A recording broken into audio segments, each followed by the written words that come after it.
시청자 여러분 안녕하십니까? 화요일 뉴스 시작합니다. 지난 16일 민주당 주도로 국회 본회의를 통과한 2차 종합특검법이 오늘 이재명 대통령이 주재한 국무회의에서도 처리됐습니다.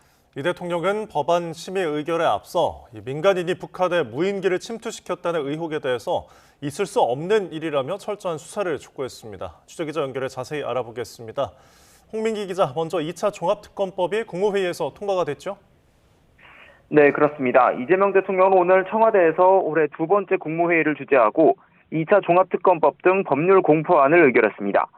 2차 종합특검법은 앞서 내란 특검, 김건희 특검, 순직해병 특검 등 3대 특검 수사에서 미흡했던 부분을 수사하도록 하는 내용입니다. 내란 특검에선 국가기관과 지방자치단체의 계엄 동조 의혹, 김건희 특검에선 대통령실 이전 특혜 의혹, 순직해병 특검에선 구명로비 의혹 등 모두 17가지 의혹이 2차 특검 수사 대상에 포함됩니다. 더불어민주당과 조국혁신당이 특별검사 후보자를 추천하면 이 대통령이 이 가운데 한 명을 임명하는데요. 수사기간은 준비기간 20일을 포함해 최장 170일로 오는 6월 3일 지방선거까지 수사가 이어질 전망입니다. 민주당을 비롯한 여권은 일부 의혹이 기존 특검에서 결론에 이르지 못했다며 지난 16일 특검법을 강행 처리했습니다. 반면 야권은 중복수사, 지방선거용 특검이라는 이유로 무제한 토론에 나섰고 이 대통령에게 제2요구권 행사를 건의하기도 했는데요. 이 대통령이 특검법을 원안 그대로 의결하면서 이재명 정부 네 번째 특검이 출범 초일기에 들어가게 됐습니다. 네, 이재명 대통령 북한 무인기 의혹에 대해서도 언급했죠. 네, 그렇습니다. 이 대통령은 오늘 청와대에서 주재한 국무회의에서 최근 북한이 주장한 무인기 침투 의혹을 언급했습니다. 국방 전술 차원에서 정보 수집 행위를 할 수는 있지만 민간인이 북한 지역에 무인기를 침투시킨다는 건 있을 수 없는 일이라고 지적했는데요. 민간인들이 어떻게 이런 상상을 할 수 있는지 의심스럽다며 국가기관이 연관돼 있다는 설도 있다고 말했습니다. 최근 북한에 침투한 무인기를 만든 사람과 날린 용의자들 모두 윤석열 정부 대통령실 직원으로 알려진 점을 언급한 것으로 보입니다. 이어 이는 북한에 총을 쏜 것이나 마찬가지인 전쟁 개시 행위라며 철저하게 수사해 다시는 이런 짓을 못하게 해야 한다고 강조했습니다. 또 남북 사이에 신뢰가 깨지지 않고 적대감이 고조되지 않도록 조심해 주길 바란다고도 당부했습니다. 이 대통령은 이와 함께 특정한 사안은 법원이 무죄로 판단했는데도 언론이 무조건 검찰 편을 든다며 중립성이나 공정성에 문제가 있는 게 아니냐고 방송미디어통신위원장에게 묻기도 했습니다. 최소한 공중파라든지 특혜를 받는 영역은 공정성과 공익성을 반드시 지켜야 한다고도 언급했습니다. 지금까지 청와대 춘추관에서 YTN 홍민기입니다.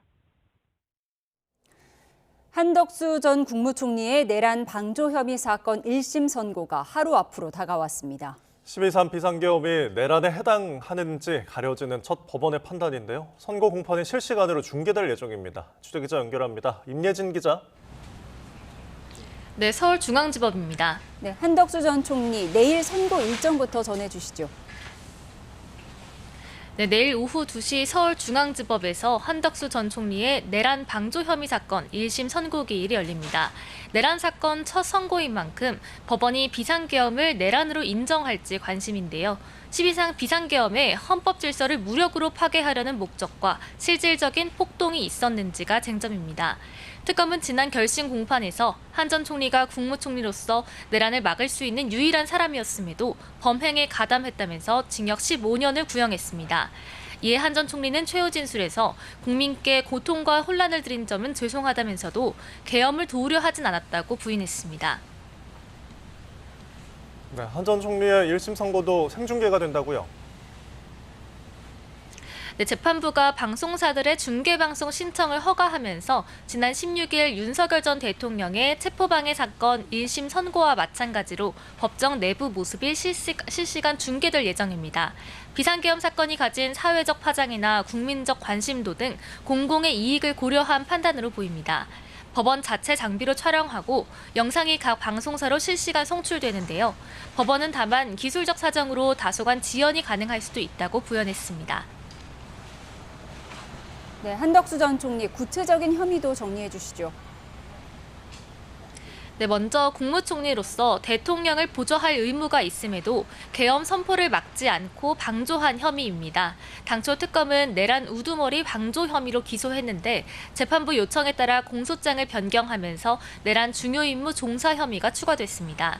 또 최초 계엄 선포문의 법률적 결함을 보완하기 위해 사후 선포문을 작성하고 폐기하도록 지시한 혐의도 적용됐습니다. 이 부분은 지난주 윤 전 대통령 재판에서도 유죄로 인정된 만큼 비슷한 판단이 나올 가능성이 크다는 분석입니다. 마지막으로 탄핵 심판에서 위증한 혐의에 대해선 수사와 재판 과정에서 이미 인정하기도 했습니다. 지금까지 법원에서 YTN 임혜진입니다.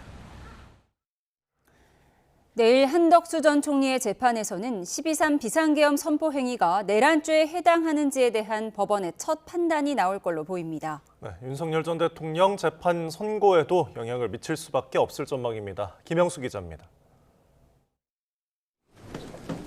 한덕수 전 총리는 윤석열 전 대통령의 비상계엄 선포에 동조하고 도운 혐의를 받습니다. 특검은 한 전 총리에게 내란 우두머리 방조 혐의를 적용해 재판에 넘겼고 재판부 요청에 따라 선택적 병합 형태로 내란 중요임무 종사 혐의까지 추가했습니다. 국회 기능이 마비되면 계엄 사태가 장기화되고 권력자에 의한 소위 친위 쿠데타는 권력 독점으로 이어진다는 사실을 이미 잘 알고 있었습니다. 이에 따라 재판부는 12.3 비상계엄 선포 행위가 형법상 내란죄에 해당하는지 판단하게 됩니다. 내란 사건에 대한 법원의 첫 판결이 나오는 겁니다. 내란죄 인정 여부는 국헌을 문란하게 할 목적과 폭동이 있었는지로 가릅니다. 특검은 12.3 비상계엄 당시 국회와 선관위 등의 군병력과 경찰이 출동했고 국회의원 출입을 막거나 정치인 체포까지 시도한 만큼 내란죄 구성 요건에 모두 해당한다고 봤습니다. 하지만 윤석열 전 대통령은 경고성 계엄이었고 충돌도 없었다고 반박합니다. 저는 이게 지금 국정이 완전히 마비된 상태라고 판단을 했고, 그리고 감사원장까지 이제 탄핵을 하는 마당이 됐기 때문에 이거를 좀 국민들에게 이 상황에 국가의 이런 비상 상황이고 상황의 심각성을 알려야 되는데. 앞서 윤석열 전 대통령의 체포방해 혐의 사건 재판부는 비상계엄 전 국무회의에 대해 헌법과 계엄법을 정면으로 위반했다며 절차적 하자를 인정했습니다. 이번 재판에서 한덕수 전 총리의 내란 혐의가 인정되면 다음 달 선고를 앞둔 윤석열 전 대통령도 유죄 판결이 나올 가능성이 큽니다. YTN 김영수입니다. 지난 2022년 공천 헌금 1억 원을 수수했다는 의혹을 받는 강선우 의원이 오늘 오전 경찰의 피의자 신분으로 출석해 조사받고 있습니다.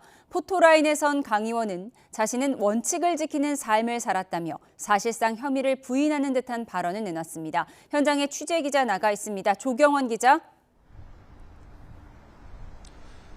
서울경찰청 광역수사단입니다. 네, 지금도 강선우 의원에 대한 경찰 조사가 진행되고 있죠?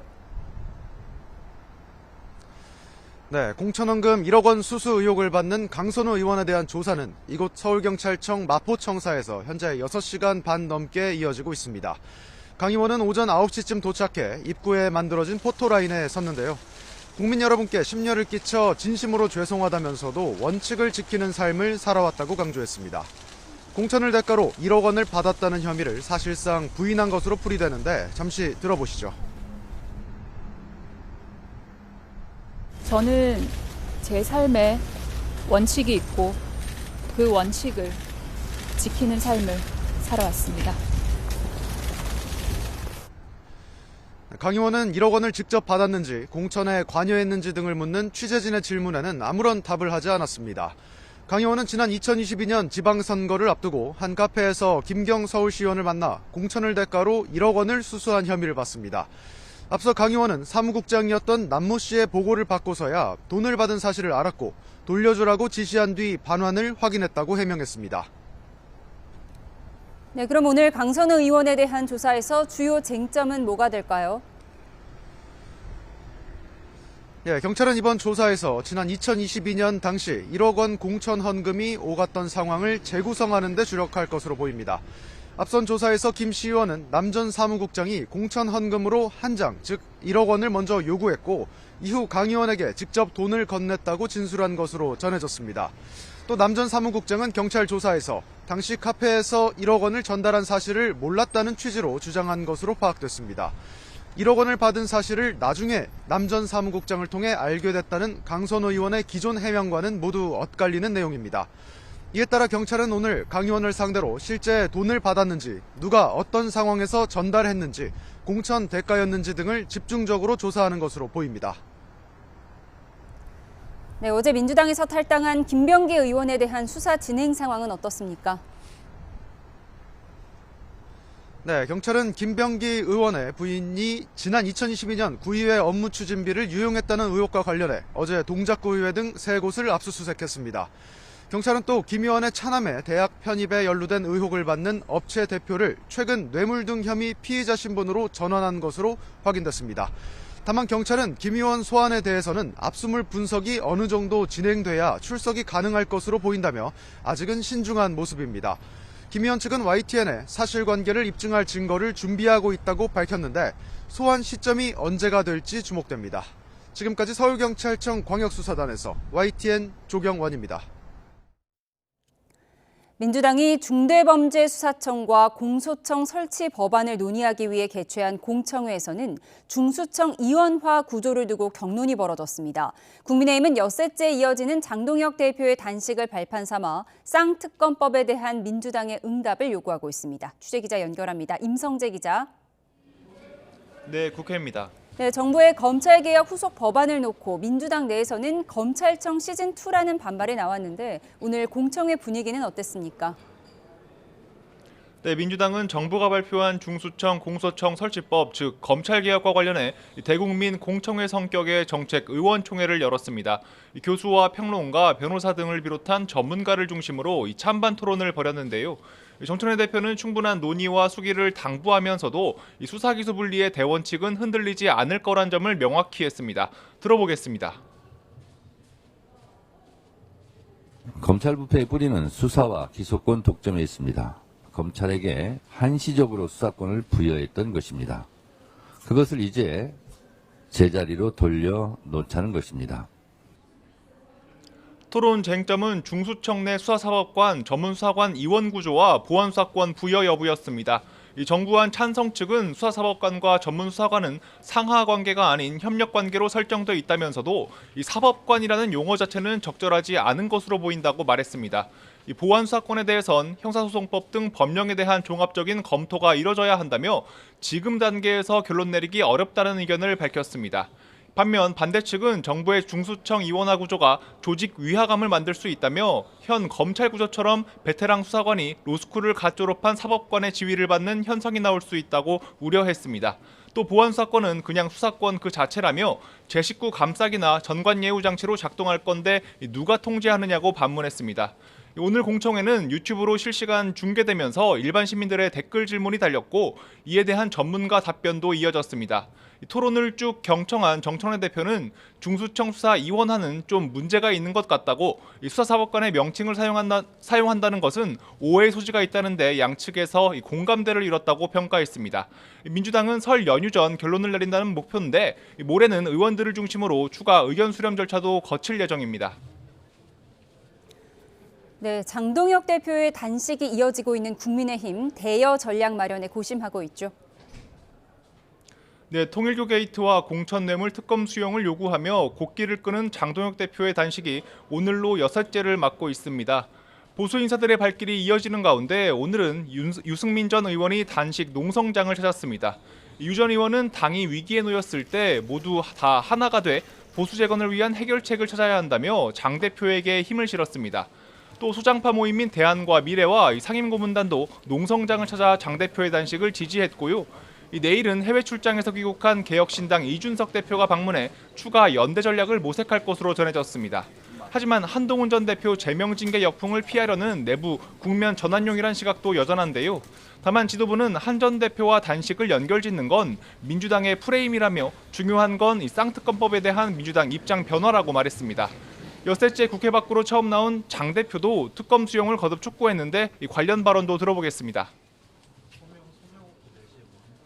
극단적인 방법까지 동원해서 하루하루 민주당에 답을 요구하고 있는데 민주당이 답을 하지 않으면 국민께는 그 자체가 자백이라고 생각합니다.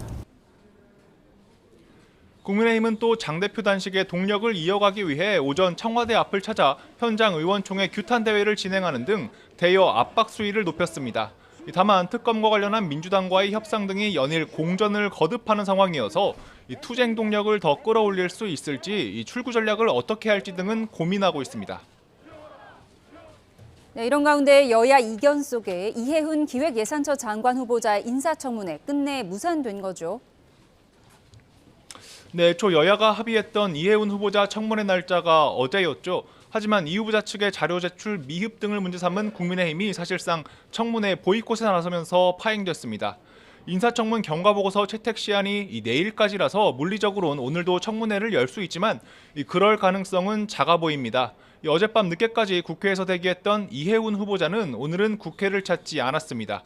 결국 보좌관 갑질과 부동산, 아들 찬스 등 각종 의혹에 휘말린 이 후보자를 국회에서 검증하진 못한 상황인데요.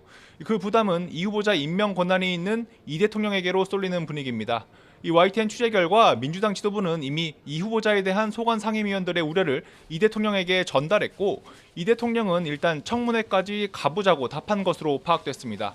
청문회 교착 상태에서 대통령이 어떤 선택을 할지 내일로 예정된 신년회견에서 관련 내용이 다뤄질 수밖에 없어 여야의 관심이 집중되고 있습니다. 지금까지 국회에서 YTN 임성재입니다. 24절기의 마지막 절기 대한인 오늘 이름대로 전국이 꽁꽁 얼어붙었습니다. 높이 50m 폭포가 거대한 빙벽으로 변했고 시민들은 물론 농가 가축도 강수에 잔뜩 움츠러들었습니다. 홍성욱 기자입니다. 기암절벽 사이 거대한 얼음벽이 생겨났습니다. 9구비를 돌아 흐른다고 해 이름 붙여진 춘천 구곡폭포. 영하 20도 가까운 한파에 높이 50m 폭포가 그대로 얼어붙었습니다. 지역 관광 명소인데 날이 얼마나 추운지 사람 발길도 뚝 끊겼습니다. 등산로 입구에도 빙벽이 생겼고 사람 키만한 고드름이 달렸습니다. 오늘 날씨가 얼마나 추운지 보여드리기 위해 이렇게 물에 젖은 청바지를 준비했는데요. 밖에 둔 지 10여 분밖에 지나지 않았는데 이렇게 단단하게 얼었습니다. 얼마나 꽁꽁 얼었는지 잘 접히지도 않습니다. 매서운 강추위에 산아래 축산농가도 분주합니다. 일주일 전 태어난 송아지는 한파에 오들오들. 저체온증을 막기 위해 두툼한 겨울옷을 입히고 보온등도 설치했습니다. 우사 옆은 비닐 방풍막을 쳤고 바닥 냉기를 막기 위해 톱밥도 뿌립니다. 소가 마실 물이 얼지 않도록 온도 조절 자동 급수기 마련은 필수입니다. 옷 입히고 불똥 켜주고 사람이 관리 안 하면 얼어서 나서 죽어요. 홍사된다고. 들어가는 손도 열전이 들어가 있고 바닥에도 열전이 깔려서 얼질 않아요. 울릉도에는 한파와 함께 폭설이 겹쳤습니다. 한방눈이 쉴 새 없이 펑펑 쏟아집니다. 고갯길이 많은 울릉도, 혹여나 미끄러질까 차량에 체인부터 채우고 도로에는 서둘러 바닷물을 뿌려 눈을 녹입니다. 마지막 절기 대안에 찾아온 최강 한파. 전국이 말 그대로 꽁꽁 얼어붙었습니다. YTN 홍석입니다. 네, 앞서 보신 것처럼 오늘부터 영하 10도 안팎의 최강 한파가 시작됐습니다. 이 한파는 남은 한 주간 길게 지속이 되겠고 내일부터는 서해안과 제주도를 중심으로 많은 눈도 예보가 됐는데요. 야외에 나가 있는 기상캐스터 연결해 보겠습니다. 원희다 캐스터. 네, 서울 광화문에 나와 있습니다. 네, 오늘 아침 기온이 크게 떨어졌는데 한낮의 추위 상황은 어떻습니까? 네, 북극발 한기가 남하하면서 전국이 꽁꽁 얼어붙었습니다. 한낮에도 찬바람이 강하게 불며 현재 서울의 체감온도는 영하 8.3도에 머물고 있는데요. 시민들은 패딩 모자를 깊숙이 눌러쓴 채 발걸음을 재촉하고 있습니다. 영하 10도 안팎의 강추위는 남은 한 주간 쉽게 꺾이지 못할 것으로 보입니다. 현재 서울 등 전국 대부분 지역에 한파특보가 발효됐습니다. 경기 북부와 강원도에 이어 충북과 경북 지방에도 한파 경보가 내려졌는데요. 자세한 지역별 내일 아침 기온은 서울 영하 13도로 오늘보다 조금 더 낮겠고요. 체감 온도는 영하 20도 안팎까지 떨어지겠습니다. 파주는 영하 17도, 대구는 영하 9도가 예상됩니다. 한낮에는 서울 영하 5도, 안동과 전주 영하 2도에 그치겠고요. 찬바람이 오늘보다 더 강해져 체감 추위가 심하겠습니다. 강력한 한파는 모레 절정에 달한 뒤 이후로도 영하 10도 안팎을 유지하겠습니다. 한랭 질환과 동파 사고에 유의하시기 바랍니다. 내일 새벽부터는 서해안과 제주도를 중심으로 눈이 오겠고 모레까지 제주 산간에 최고 20cm 이상, 호남 서해안에 최고 10cm의 많은 눈이 강하게 집중될 것으로 보입니다. 반면 강수 소식이 없는 영남 지방은 대기의 건조함이 계속될 전망입니다. 현재 중부지방을 중심으로는 여전히 눈이 쌓여 있는 곳이 있습니다. 한파 속 빙판길 사고 없도록 각별히 주의하시기 바랍니다. 지금까지 YTN 원희다입니다. 네, 코스피가 장중 최고가를 경신한 뒤 하락세로 돌아서 4,900선 아래로 밀려났습니다. 12거래일 연속 기록했던 상승 행진도 마무리됐는데요. 취재기자 연결해서 자세한 증시 상황 짚어보겠습니다. 손유정 기자, 오늘 코스피의 움직임 정리해 주시죠. 네, 오늘 하루 코스피의 변동성은 매우 컸습니다. 상승과 하락, 반등과 조정을 거듭했는데요. 코스피는 장 초반 4,920선까지 올라섰다가 외국인과 기관의 매도세에 한때 4,820선까지 내려앉았습니다. 하지만 오후 들어 반등에 성공하면서 4,935로 장중 최고가를 경신했는데요. 마감 직전 상승 동력을 잃으면서 4,900선을 내줬고 결국 어제보다 0.4% 내린 4,885로 거래를 마쳤습니다. 코스피는 새해 들어 매일 신고가를 달성했는데 13거래일 만에 하락 마감한 겁니다. 앞서 그린란드로 촉발된 미국과 유럽의 무역 갈등, 트럼프발 관세 우려에 더해 급등한 종목을 위주로 차익 실현 물량이 나오면서 조정이 나타났습니다. 그동안 지수 상승을 이끌었던 반도체 대장주도 약세를 면치 못했습니다. 삼성전자와 SK하이닉스는 모두 2.8% 떨어지며 각각 14만 5천 원대, 73만 원대로 거래를 마쳤습니다. 어제 16% 급등했던 현대차는 소폭 하락하면서 47만 원대로 마감했습니다. 코스닥 지수는 오늘 하루 기관 매수세가 유입되면서 강세를 나타냈습니다. 0.8% 오른 976으로 거래를 마치며 4년 만에 최고치를 기록했습니다. 반면 원달러 환율은 사흘째 올랐습니다. 장중 오름폭이 더 커지면서 한때 1,480선을 위협했는데요. 어제보다 4.4원 오른 1,478.1원으로 주간 거래를 마쳤습니다. 지금까지 한국거래소에서 전해드렸습니다.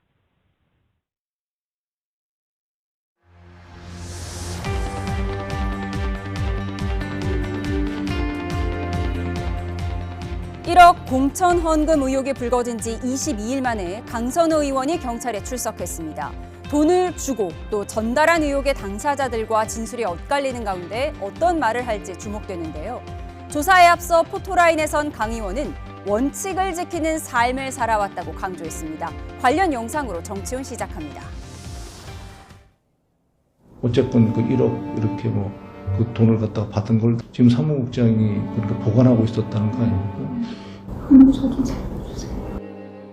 김씨 의원은 남전 사무국장이 공천헌금으로 한장, 즉 1억 원을 먼저 요구했고 이후 강 의원에게 직접 돈을 건넸다고 진술한. 또 남전 사무국장은 경찰 조사에서 당시 카페에 1억 원 전달 사실을 몰랐다고 주장한 것으로 1억 원을 받은 사실을 남전 사무국장을 통해 나중에야 알게 됐다는 강선우 의원의 기존 해명과는 모두 엇갈리는 내용입니다. 국민 여러분께 심려를 끼쳐서 진심으로 죄송합니다. 있는 그대로 사실대로 성실하게 조사에 임할 것입니다. 저는 제 삶에 원칙이 있고 그 원칙을 지키는 삶을 살아왔습니다. 공천헌금 1억 직접 받으셨습니까? 네, 돈 받고 뒷면 공천에 돈 그 사실 있었습니까? 네, 저희가 화요일 고정 출연자셨던 홍익표 전 의원을 청와대로 보내드리고 새 출연자를 모셨습니다. 촌철살인의 대명사 박용진 전 민주당 의원, 그리고 늘 상대 출연자에게 행운을 주시는 김성태 전 국민의힘 원내대표와 함께합니다. 어서 오세요. 예, 감사합니다. 네, 지난달 29일 녹취록 보도로 의혹이 불거진 지 22일 만에 모습을 드러낸 강선우 의원의 모습 영상으로 보여드렸습니다. 첫 조사에 앞서서 원칙을 지키는 삶을 강조했습니다. 그러면 의혹을 부인한다는 걸까요? 무슨 말인지는 모르겠습니다. 예. 원칙을 지켜오는 삶이라고 하는 것이 이번에 공천헌금 관련 의혹을 얘기하는 건지 그 이외에 다른 것을 얘기하는지는 잘 모르겠습니다만 저는 이번에 경찰에 좀 분명하게 하고 싶은 얘기가 있습니다. 경찰의 이번 공천원금 관련 의혹 수사가 지지부진하고 흐지부지하고 하는 둥 마는 둥 한다. 이렇게 되면 민주당도 죽고 경찰도 죽을 겁니다. 특히나 경찰은 이번에 수사권 조정 이후에 최대 과정에 있는 중수청 출범, 공소청 출범과 관련해서 자기들은 수사권을 온전하게 100% 갖고 싶을 거 아니에요? 그리고 민주당 지지층의 여론은 그 경찰의 수사권에 손대지 마라. 검찰의 보안 수사권 주면 안 된다. 이런 네. 게 더 지금은 강한데요. 수사 엉망진창으로 해가지고 그 국민들 여론이 안 좋아지면 특검하자는 얘기가 또 나올 테고 예. 더 나가서 경찰이 이 정도 수사도 제대로 못하는데 무슨 제대로 된 수사를 하겠냐. 검찰에 의해서 견제해야 된다. 네. 이런 얘기 나올 테니까 그 점 명심하기를 바라고요. 또 민주당한테도 되게 중요한 사안인데 예. 이게 지금 휴먼 에러였다. 시스템 에러가 아니다라고 얘기했었잖아요. 그러면 이번에 그걸 분명히 좀 세우셔야 될 것 같습니다. 그래서 아예 이런 동공천 관련 얘기가 나오지 않도록 네. 모든 이번 지방선거에서의 공천은 무조건 경선이다. 뭐 이렇게 제명, 그러니까 중간에 뭐 탈락시키거나 이런 거 없이 컷오프 시키는 거 없이 무조건 경선이다. 요거 하나와 두 번째로 낙천된 사람들. 전수조사를 딴 데 가서 할 것 없고요. 낙천된 사람들에게 전수조사 하겠다. 이걸 미리 공표만 해도 지역위원장들의 입김 사라질 겁니다. 그러니까 여러 오해 살 일들 아예 안 할 겁니다. 돈 공천 없을 겁니다. 그러니까 이번 선거 끝나면 낙천된 사람들에게 이른바 낙천자 신문고 제도를 만들어서 억울한 얘기 다 듣겠다. 그래서 예. 문제가 생기면 지역위원장은 국회의원이든 아니든 다 처벌하겠다라고 하는 원칙을 분명히 세워서 제대로 된 공천혁명의 시발점으로 삼지 않으면 국민들이 민주당의 정치혁명에 대한 개혁 정치에 대한 의지를 믿겠습니까? 그 부분을 강조하고 싶습니다. 예, 경찰의 수사 능력을 보여주고 또 민주당의 시스템이 깨끗하다는 걸 보여주는 계기가 돼야 된다 이런 말씀을 주셨습니다. 이번 의혹에는 지금 3명의 당사자가 있습니다. 전 보좌관이 구체적으로 돈을 요구했다는 김경시 의원, 또 돈인 줄 모르고 전달만 했다는 남 전 보좌관, 그리고 보좌관 보고를 받고서야 돈인 줄 인지했다는 강선우 의원 이렇게 3명인데요. 누가 거짓말을 하고 있는 걸까요? 저는 뭐 저 세 사람 입장에서는 이제 아무래도 강선우 의원이 민주당을 탈당한 의원이 가장 사실상 현실적이지 못한 어떤 그런 좀 비열한 모습을 보이지 않나 이렇게 생각하고 있습니다. 오늘 아침에도 이제 뭐 경찰 수사 나가면서 지금까지 원칙 지키는 삶을 살았다고 이렇게 본인은 강조했지만은 그런 사람이 언님 저 좀 살려주세요. 애걸복걸 통사정하는 그 녹취 내용이 작년 12월 29일 털어졌을 때 국민들은 아연 실색하지 않았습니까? 이 민주당이 특히 집권 세력이면서 이렇게 공천 헌금을 통해 가지고 지난 2022년도 그때 당시도 이런 사실이 있었다는 걸 보고 야 앞으로 이제 올해 이제 불과 5개월도 채 남지 않은 6.3 지방선거를 앞두고 이걸 발본색은 하지 않으면 안 된다는 그런 절박함이 있는 그런 정당인가? 사실상 그런 측면에서 어제 뭐 발표된 뭐 여론조사 기관에서도 이재명 대통령이 국정운영 지지율이 확 떨어졌잖아요. 민주당 정당 지지율 확 떨어졌잖아요. 그런 여러 가지 요인 중에 하나가 바로 강선우 의원의 공천 헌금 사건이고 김병기 전 원내대표의 일탈이고 그리고 대장동 항소 포기 이런 사건들이 다 묶어진 거거든요. 저는 그런 측면에서 앞에 이제 박용진 의원께서도 이야기를 했지만은 이게 지방선거 같은 경우는 그러니까 지역구를 갖고 있는 그런 특히 현역 의원들 같은 경우는 수도권에 거기에서 기초단체장이라든지 강력 기초위원이 되고자 하는 사람들은 사실상 그 제왕적 위치로부터 절대적인 뭐 그런 가벌관계가 될 수밖에 없어요. 예. 그렇기 때문에 이제 경찰 같은 경우도 제대로 된 넉장 은폐 그런 수사가 아니라 이제 성역 없는 수사를 통해서 이 실체적 진실을 제대로 밝혀주기를 바라요. 그러니까 돈은 분명히 김경시 의원하고 강선우 의원 간에 이루어진 사안인데 그걸 갖다 이제 그 가운데 남모 보좌관을 끼워 넣은 건데 남문 보좌관이 할 일 없다고 그 두 사람 사이 문제에서 자신이 돈을 달라 그러고 그 돈을 자신이 받아가지고 보관하고 있었다? 이게 말이 안 되는 이야기 아닙니까? 돈인 줄 알고 받았는지 모르고 받았는지 이 부분에 대해서 지금 진술이 엇갈리고 있는데요. 강선우 의원에 대한 조사가 지금 7시간 넘게 진행되고 있는데 관련 속보가 들어오면 전해드리도록 하겠습니다. 저희는 다음 키워드로 가겠습니다. 어제 청문회장에 발도 들이지 못한 이해운 기획예산처 장관 후보자, 자진 사퇴 가능성엔 선을 긋고 있는데 야당에서는 장관직보다 로또 아파트가 더 소중한 것 같다고 꼬집었습니다.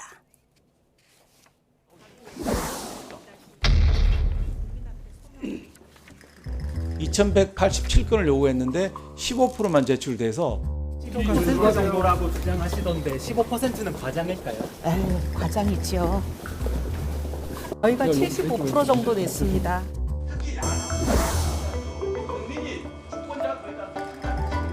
장관직보다 원펜타스를 아직도 소중하게 여기는 것 같아요. 비방은 또 뭐 있어요? 오 하나님, 제가 화 잘 내고 부하 직원들에게 야단치고 내가 정말 널 죽였으면 좋겠다. 히스테리 부리는 것을 고치라는 말씀이다. 오 하나님, 제가 온유함을 얻기 위해 많은 세월 기도했지만 제 힘으로 할 수 없었습니다. 그 아는 목사님한테 낙선기도 부탁한 거 명단도 쫙 나왔잖아요. 코팅을 해서 줬어요. 들고 다니면서 계속 중보기도 해달라고. 국민의힘은 막무가내로 청문회를 거부한 것은 명백한 직무유기이자 국민 선택권 침해입니다. 오늘이라도 인사청문회를 다시 열어야 합니다. 네. 이해운 후보자 선서는커녕 청문회장에 들어가 보지도 못했는데 사실 자료 제출이 부족하다. 이거는 사실 거의 모든 청문회에서 나오는 문제인데 굳이 이 청문회장에 앉히지도 않은 이유는 뭐라고 보십니까? 대기실에서 혹은 화장실에서 남몰래 웃고 있지 않았을까요? 이해운 후보자. 안 하는 게 좋다. 얼마나 좋아요. 저기 가봐야 방금 들었던 저 영상 녹취 또 나올 거 아니에요. 야! 뭐 이러는 소리. 네. 그러니까 사실 그 민주당이 파행을 했으면 작전상 맞는 얘기예요. 예. 왜냐하면 민주당으로서는 이해운 후보자가 더 흠이 나오거나 더 곤란한 상황이 나오거나 그래서 대통령의 골치 아프게 만드는 일을 안 만들어야 되니까 네. 만일에 이번 파행을 민주당에서 만들었다. 그러면 작전상 이해가 돼요. 근데 저의 수준에서는 이해가 안 되는 전략이 나온 거잖아요. 국민의힘에서. 네. 왜 자기들이 파행을 하지? 지금까지 잘 이렇게 볼을 몰고 와서 저기 골 넣기 직전이잖아요. 문전 앞이잖아요. 예. 골키퍼도 없는 상황이에요. 네. 툭 차서 밀어넣으면 되는데 다시 골을 몰고 이 경기 안에 이러고 이제 가버린 거니까 이해운 후보자와의 그 같은 당, 오랜 같은 당을 같이 했었던 그 동지애 네. 이런 것들이 지금 발현되고 있나? 아니면 뭔가 좀 다른 꿍꿍이들이 있나? 저렇게 해서 대통령한테 공을 넘긴다고 하면 그 공이 대통령한테 가나? 국회 역할과 국회 책임이잖아요. 인사청문회는. 제도가 마련됐으면 국민을 대신해서 검증하고 물어보는 거 들어주는 자리인데 네. 그걸 안 해. 그렇게 돼서 오히려 이해운 후보자가 화장실 혹은 대기실에서 미소 짓고 있을 수 있도록 만들어준다. 저는 국민의힘의 아주 그 심오한 네. 옛 동료 의원을 위한 네. 이상한 작전을 펴고 있는 것 아니냐. 국민의힘의 이상한 작전이라고 하셨어요. 이해운 후보자가 몰래 웃고 있었을 것이다. 사실 국민의힘이 그동안 갑질 의혹, 뭐 부동산 투기 의혹 많은 거를 모아왔는데 사실 터뜨릴 수 있는 기회 아니었습니까? 사실상 이게 재경위원회에서 이제 이해운 내정자에 대한 청문회 일정을 민주당하고 국민의힘 간사간 협의를 통해 가지고 이 일정을 갖다가 청문회 일정을 연기 조정할 수 있도록 이렇게 합의가 돼 있어요. 그렇기 때문에 어제 같은 경우는 뭐 이해운 입장에서는 75% 제출을 했다는 그게 어제 전날 밤의 상황이었고 그리고 청문회를 준비하는 과정은 그 많은 보좌진들이 그 이해운 내정자가 제출한 자료를 보고서 7분 질의를 만들어야 되는 거잖아요. 7분 시간이거든 주 질의가. 그럼에도 불구하고 청문회 전날 그냥 이렇게 청문회 자체를 갖다가 보이콧할 수 있다는 뭐 위원장의 엄포 이런 게 있으니까 그나마 제출을 했는데 그것도 상당히 본질하고 다른 내용으로 뭐 자신은 75%인데 그나마 분석해야 될 시간이 있는 거죠. 그렇기 때문에 어제는 이제 청문 일정이 이렇게 이제 자정 정예가 넘어서 산회가 돼버렸거든요. 정해를 했었어요. 어제 간사간 협의를 통해서. 그렇기 때문에 저는 빠르면 오늘 간사간 협의를 통해 가지고 내일까지는 청문회 일정을 또 새로 만들 수가 있고 만일 내일까지 만들지 못하면 이재명 대통령이 또 국회에다 다시 재송부를 해서 10일 내에 다시 청문회를 개최 요구를 할 수 있기 때문에 저는 뭐 우리 박용진 의원님 말씀처럼 이혜원 의원이 이걸 뭐 화장실에서 즐길 그 여지 안 줄 겁니다. 그렇기 때문에 대려 그거보다는 이재명 대통령이 또 뭐 중도 신령주의를 표방하면서 탕평 인사의 일환으로 이혜원 뭐 내정자를 보수 진영에서 찾은 건데 경초 통일을 해필이면 왜 저 사람을 찾나 이 부분에 대해서는 이재명 또 청와대 대통령실도 이제 고민해야 될 것이고 그 이전에 민주당 집권 세력들 입장에서는 이혜원 내정자가 자진해서 사퇴해서 지금 이제 이 청문회장에까지 앉는 일은 없애야 되는 게 국민의 도리 아니냐 그런 내용 그런 분위기도 민주당 내에 팽배돼 있거든요. 그런 걸 모아서 어제 이미자 재경미 위원장이 저런 결정을 한 부분인데 저는 저 결정이 이제 앞으로도 이혜원은 계속 국회에서 청문 일정 없이 그냥 이재명 대통령이 뭐 절차만 다 거치고 나면 임명할 것이다. 그거 쉽지 않다고 봅니다. 네, 사실 지금 민주당 입장에서는 추가로 이혜원 후보자가 자료를 제출하지 않더라도 지금까지 언론에 나온 의혹만 가지고도 청문회 충분히 할 수 있는데 왜 이걸 포기했는지 이해가 안 된다 이런 입장이신 것 같은데 지금 나온 천하람 의원이 제기한 이 비망록 의혹에 대해서는 어떻게 보십니까? 저게 어디서 어떻게 가져왔는지 저는 뭐 잘 모르겠습니다. 이 후보자는 천하람 의원 측을 뭐 고소고발하겠다 이런 입장인 것 같더라고요. 그러니까 저거를 그냥 공방으로만 이제 보고 지금까지는 그러니까 민주당 야당 세력들, 국민의힘을 포함한 개혁신당을 포함한 야당 세력들은 어쨌든 여러 의혹을 그냥 분출하고 있는 중이라고요. 근데 사실 이제 청문회장에서 민주당은 청문회를 하자는 이유가 뭐냐면 대통령이 이혜원 후보자를 앉힌 데에는 이런 뭐 도덕적인 뭐 흠결 이쪽에 대한 문제가 아니라 그의 능력과 실력 그리고 이제 뭐 그 재정 운영의 철학 이런 것들을 좀 보고서 선택을 했을 거예요. 그리고 플러스 알파가 어떤 뭐 통합 국민 통합의 어떤 상징, 정치적 통합의 상징 이런 걸 놨을 테니까 그걸 좀 검증하는 과정이 만들어지면 좋을 텐데 그렇게 안 하고 그냥 이렇게 계속 공방만 하고 의혹만 나열하고 하는 방식으로 가는 게 국민들에게 무슨 도움이 되느냐는 거예요. 그러니까 우리 김성태 대표님께서는 그냥 자진해서 사퇴하는 게 국민에 대한 도리다 이렇게 이야기를 하시지만 사실 청문회 제도의 도입에 충실하게 지난 30년 동안 운영해 왔잖아요. 그러면 거기에 맞게 국민의힘에서 잘 준비해서 이재명 대통령이 이러이러한 이유로 지명한 모양인데 거봐 실력도 없어 철학도 엉망이야 라고 이렇게 나가야지 지금 여러 도덕적인 문제에서의 그 의혹만 나열하고 더 치고 들어가지 못하고 있는 상황 스스로 공격도 중단하고 더 뭐 치열한 검증도 안 해버리는 이런 상황을 만드는 건 저는 잘 납득이 안 가요. 지금까지 아까 말씀하신 것처럼 모든 청문회에서 우리 후보자가 너무 자료를 충실하게 냈습니다. 이런 청문회는 한 번도 없었어요. 본 적이 없었죠. 네, 이재명 대통령은 뭐 어제 이런 얘기를 했다고 합니다. 어렵게 모시고 왔는데 청문회장까지는 가야 되지 않겠냐 이런 얘기를 했다고 하는데 지금 대통령의 의중은 어떻습니까? 역시 그 말씀과 똑같아요. 제 생각이. 청문회까지는 보자. 네, 그 실력을 우리가 왜 임명하게 내가 왜 후보로 추천했는지는 한번 봐라. 이거를 하고 싶은 건데 대통령으로서는. 근데 거기에서 도덕적인 하자와 의혹이 갖추고 있는 실력보다 더 크다. 이렇게 되면 임명 강행이 어렵겠죠. 민주당도 지금 상황에서 아주 부담스러운 상황이에요. 그러나 인사청문회 과정에서 뭐 실력 괜찮네. 국민의힘에서 그동안 5번, 6번 공천 준 게 다 이유가 있네. 이렇게 되면 임명할 수도 있는 거겠죠. 그러나 아예 이런 검증 기회 자체, 이 제도의 뭐 기능 자체를 그냥 무시해버리고 국민의힘이 이걸 안 한다? 그럼 대통령한테 부담 가는 게 아니라 오히려 국민의힘이 참 실력도 판단도 저렇게 후지구나. 이런 얘기를 오히려 비판받을 거예요. 이혜원 후보자의 청문회가 과연 추가로 열릴 수 있을지 좀 지켜보도록 하겠습니다. 저희는 다음 키워드로 가겠습니다.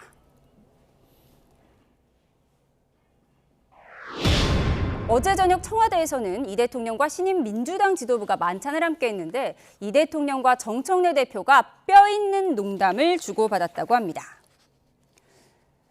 이 대통령은 정 대표에게 첫마디로 혹시 반명이십니까? 라는 농담을 던졌고 정 대표는 모두가 친 이재명, 친명이면서 친청이라고 답하면서 자리가 화기애애했다고 하는데요. 친청은 보통 친정청래를 말하지만 친청와대를 의미했다는 겁니다. 우리 모두 친명, 친청입니다. 그러니까 그 청은 청와대의 청와대다. 청이군요. 예, 그것 때문에 빵 터졌죠. 말이 왜 무거운지 아세요? 말에는 뼈가 있기 때문에 무겁습니다. 혹시 이 반명이십니까? 라는 말 속에는 그런 그 언중유골이 있었다.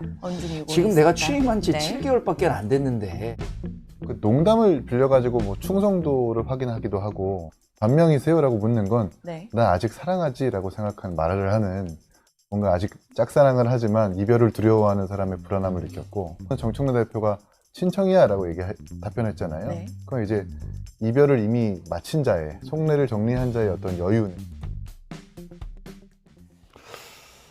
대통령의 첫마디가 반명, 반 이재명이십니까? 이렇게 물어보면 정청래 대표 입장에서도 좀 당황했을 것 같은데요. 상당히 당황하죠. 저 이야기는 아무리 이제 농담으로 치부하고 뭐 2시간 40분 만찬 자리가 하기애애했다 그러지만은 이재명 대통령은 절대 빈말 꺼낸 사람이 아닙니다.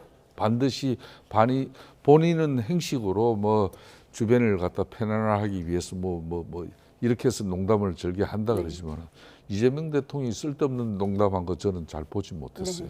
그러니까 저 말은 언중유골이라는 말이 틀림없습니다. 그러니까 말 속에 뼈가 있다는 뜻인 건데 이 부분은 말 속에 단단한 그 그러니까 쏙뜻이 들어있는 그 상태를 저렇게 표현한 겁니다. 그렇기 때문에 그동안 한 7개월 동안 이재명 대통령 작년 6.3 조기 대선에서 대통령 당선되고 난 이후에 정청래 당 체제에서 하루도 편한 날이 없어요.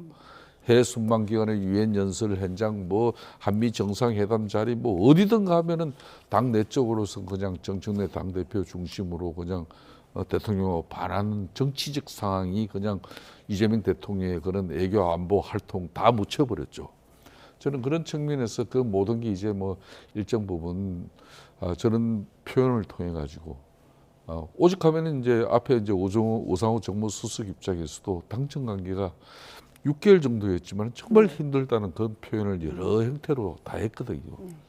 저는 저런 측면에서 다시 정청래 당 대표의 체제가 과연 지금 자신이 원하는 그런 1인 1표제로 그런 다시 이제 당헌 당규 고쳐가지고 본인은 6월 지방선거 이후에 항우 전당대회까지도 자기 중심적으로 이렇게 치러내려고 하는 정치적 어떤 그런 야망은 있지만은 그렇지만 지금 현재 집권당 대표로서는 분명히 당정 관계가 원활치 않다는 이야기를 이재명 대통령이 저렇게 공개적으로 한 부분이에요. 이걸 그러면은 받아들이는 당사자 입장에서 이재명 대통령이 저 농담했으니까 앞으로 그대로 가라.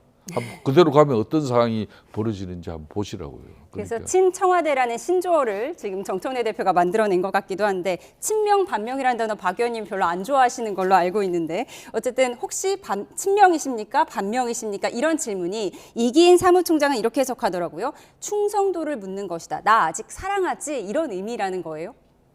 만일에 저한테 이재명 대통령이 혹시 반명이세요? 라고 이렇게 물어봤으면 어떻게 대답하실 거예요?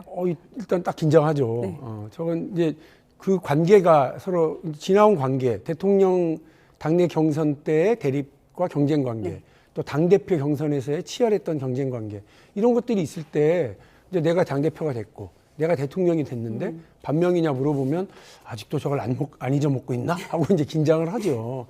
그러나 시청자 여러분도 다 아시고 국민들이 다 아는데 정청래 대표가 어쨌든 대통령이 되는 과정까지 그야말로 친명 그리고 이재명이라고 하는 정치인을 지키고 성장하고 하는 과정을 계속 같이 해왔던 사람이잖아요. 그러니까 저 얘기가 농담으로 되는 거예요. 그러니까 그게 아니라 예를 들면 박용진한테 이렇게 그렇게 던졌다 그러면 모든 언론이 농담, 화기애 이렇게 안 써요. 싸늘하게 얼어붙은 한파보다 더 심한 이렇게 쓰겠죠.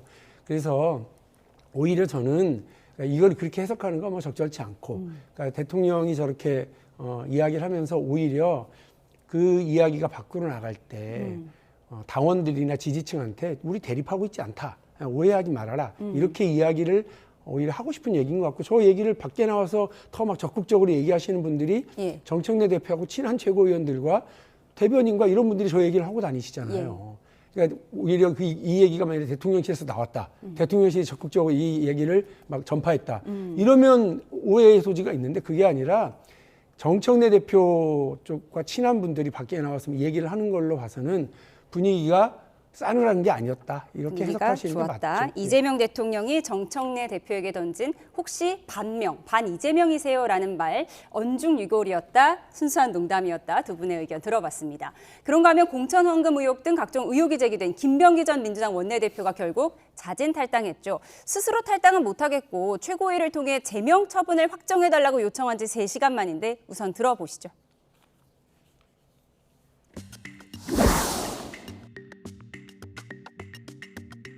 저는 제명을 당하더라도 스스로 당을 떠나는 선택은 하지 않겠다고 말해왔습니다. 그 입장은 지금도 같습니다. 제명을 처분한다면 최고위원회의 결정으로 종결하는 방안을 검토해 주십시오. 김병기 의원의 요청은 정당법상 수용할 수가 없는 겁니다. 그래서 이 점에 대해서 김병기 의원에게 설명을 드렸고 탈당한 것으로. 네, 어제 오전 기자회견까지만 해도 제명을 시켜달라, 내 발로는 못 나가겠다라는 뜻을 내비쳤는데 오후 들어서 전격 탈당한 특별한 이유가 있었을 것 같아요. 김병기 전 원내대표 입장에서는 이제 당에서 윤리심판에서 제명 결정은 이루어졌습니다만은 그 다음 절차는 이제 의원총회에서 이걸 갖다 실질적으로 제명 의결을 해야만이 쉽게 말해서 투표 결과를 그렇습니다. 그러니까 따라야 이제 되는 거죠. 최고위에서 결정이라는 것은 정치적으로 자신이 제명 결정을 받는 거지만은 그래도 이제 동료 의원들로부터 이렇게 심판받아가지고 제명을 의결되면 정치인으로서는 민주당 내에서는 두 번 다시 발을 디디지 못하는 상황이 됩니다. 그렇기 때문에 이제 5년 동안 피선거권 또 박탈 문제도 있지만은 본인이 밖에서 아무리 이제 의혹을 해소하고 해명하고 한다 하더라도 복당을 할 수 있는 그런 구실과 여건이 되지 않아요. 즉 정치인으로 다시 설 수 있는 여건이 안 되는 겁니다. 그렇기 때문에 정치적으로 정청래 당대표가 당신이 나를 마지막으로 한번 배려해 주라. 그거는 이제 당대표가 주재하는 최고위에서 정치적 제명으로 결정을 해달라. 그러면 내가 그래 나가겠다. 이런 건데 그것도 이제 당에서 수용하지 않았잖아요. 그렇기 때문에 결국은 이제 뭐 이런저런 아무 조건도 걸 수도 없는 상태에서 이제는 본인이 이제 손 털고 나간 그런 행국이 된 거죠. 그런데 이제 민주당의 고민은 지금부터요. 이제 그 김병기 전 원내대표 같은 경우는 니네들이 한 짓을 나는 다 알고 있다. 그렇기 때문에 사적 대화 강선호 의원과의 그 내용도 녹취해가지고 그걸 터뜨린 거 아닙니까? 그렇기 때문에 이 엄청난 사안이 벌어졌듯이 저분은 이재명 대통령을 만드는데도 당시 또 22대 총선의 인사검증위원장이었어. 또 그렇기 때문에 민주당 지금 국회의원 170여 명의 모든 전력을 또 다 아는 사람이라. 그러니까 이분이 이제 향후 행보는 어떻게 정말 이루어질지 지켜볼 수밖에 없어요. 예, 야당 일각에서는 꾸준히 김병기 의원이 황금폰을 가지고 있다, 블랙폰을 가지고 있다 이런 얘기를 했는데 공교롭게 어제 오전에 발표된 여론조사 결과를 보면 민주당과 대통령 지지율이 동반 하락했거든요. 이런 부분이 김병기 의원의 결정에 영향을 줬을까요? 김병기 의원의 결정은 아마 여러 가지 여론조사 때문이 아닐 거고요. 그 전날 밤 주말을 통해서 여러 가지 고민 끝에 정리를 그렇게 한 것 같고요. 이게 이제 좀 내로남불하지 말라고 보통들 얘기합니다만 똑같은 사안이 벌어지더라도 사실은 우리도 사람이라서 달라요. 만일에 이런 일이 국민의힘에서 벌어졌다. 그러면 그렇게 얘기하면 네가 사람이냐 이렇게 얘기하고 하지만 민주당 내에서 우리 당 내에서 이제 만일에 이런 일이 벌어지면 어떻게 사람한테 그렇게 가혹하게 하냐 이러기도 해요. 그래서 사실 민주당 안에서 김병기 의원에게 참 미안하지만 이걸 전제해요. 미안하지만 좀 탈당해 주라. 이런 얘기가 상당히 많았고 그런 박지원 의원님도 공개적으로 하시더라고요. 눈물을 머금고 탈당하라 이렇게 얘기하는 건 그 이전에도 당에 부담을 주지 않기 위해서 이른바 선당 후사하라라고 하는 그 기풍들이라는 게 있는 거거든요. 민주당 안에서 선당후사에서 당을 울면서 떠난 사람도 상당히 많고 그러고 다시 명예회복에서 돌아온 경우도 있어요. 예. 이번에 이제 김병기 의원도 고민 끝에 내가 왜 탈당하냐 그리고 나한테 가혹하냐 이렇게 서운한 마음을 비치기는 했지만 그래도 당에 부담 주지 않겠다라고 하는 그 애당의 마음을 보여준 거 아니겠냐. 네. 이러고 나니까 이제 민주당 안에서 여러저러 얘기가 다 이제 가라앉게 되는 것 아니겠습니까? 그래서 저는 이제 김병기 의원의 그 마음은 그냥 순수하게 당을 먼저 생각해서 그렇게 하는 거죠. 이제부터는 그야말로 외로운 그 고군분투의 시간일 거예요. 네. 어제 뭐 허허 벌판에 혼자 서 있는 기분이다라고 얘기를 하더라고요. 그렇죠. 그래서 수사도 혼자 받아야 되고 본인이 뭘 헤쳐나갈 때 의논할 상대도 없고 그런 상황이거든요. 그리고 당이라고 하는 울타리를 벗어나는 상황이니까 되게 힘들 테지만 저는 어쨌든 민주당으로서는 이런 의혹 자체가 민주당에 다시는 발디디지 않도록 해야 되겠고 예. 이런 의혹에 휩싸인 당사자들이 민주당의 당적을 잇는 것은 적절치 않다. 예. 국민들에게 약속했었던 어떤 공천 개혁, 정치 개혁이라고 하는 측면에서 이런 논란을 가져온 사람들이 책임지고 일단 탈당 혹은 제명 대상이라고 하는 원칙을 지켰다고 하는 점에서 저는 다행스럽게 잘 마무리가 되었다는 생각입니다. 예. 저 김병기 전 원내대표의 저는 이제 민주당 이제 제명과 또 탈당 결정이라는 것은 참 뭐 건불 10년, 건불 3년도 아닌 겁니다. 불과 재작년까지만 하더라도 앞에 계신 박용진 의원처럼 자기 지역구 관리 정말 열심히 철저히 한 사람 없어요. 그렇지만은 뭐 지난번 뭐 대선 후보 경선에 참여했다는 단 그 제 하나로 그러니까 지난번 22대 총선에서 친명 행제, 비명 행사에 그런 계획과 실천을 갖다 실행을 옮긴 사람 그 주인공이 바로 김병기 전 원내대표예요. 저분도 비명 행사를 하는 당사자 아닙니까? 그런데 본인의 저 말로가 얼마나 지금 좋지 않아요. 그러니까 보통 지역구에서 자신을 모시고 있던 그런 기초인은 강력위원이든 그래도 뭐 힘들고 어려운 상황이 되면 아유 뭐 다들 감사하고 보살피려고 그러지.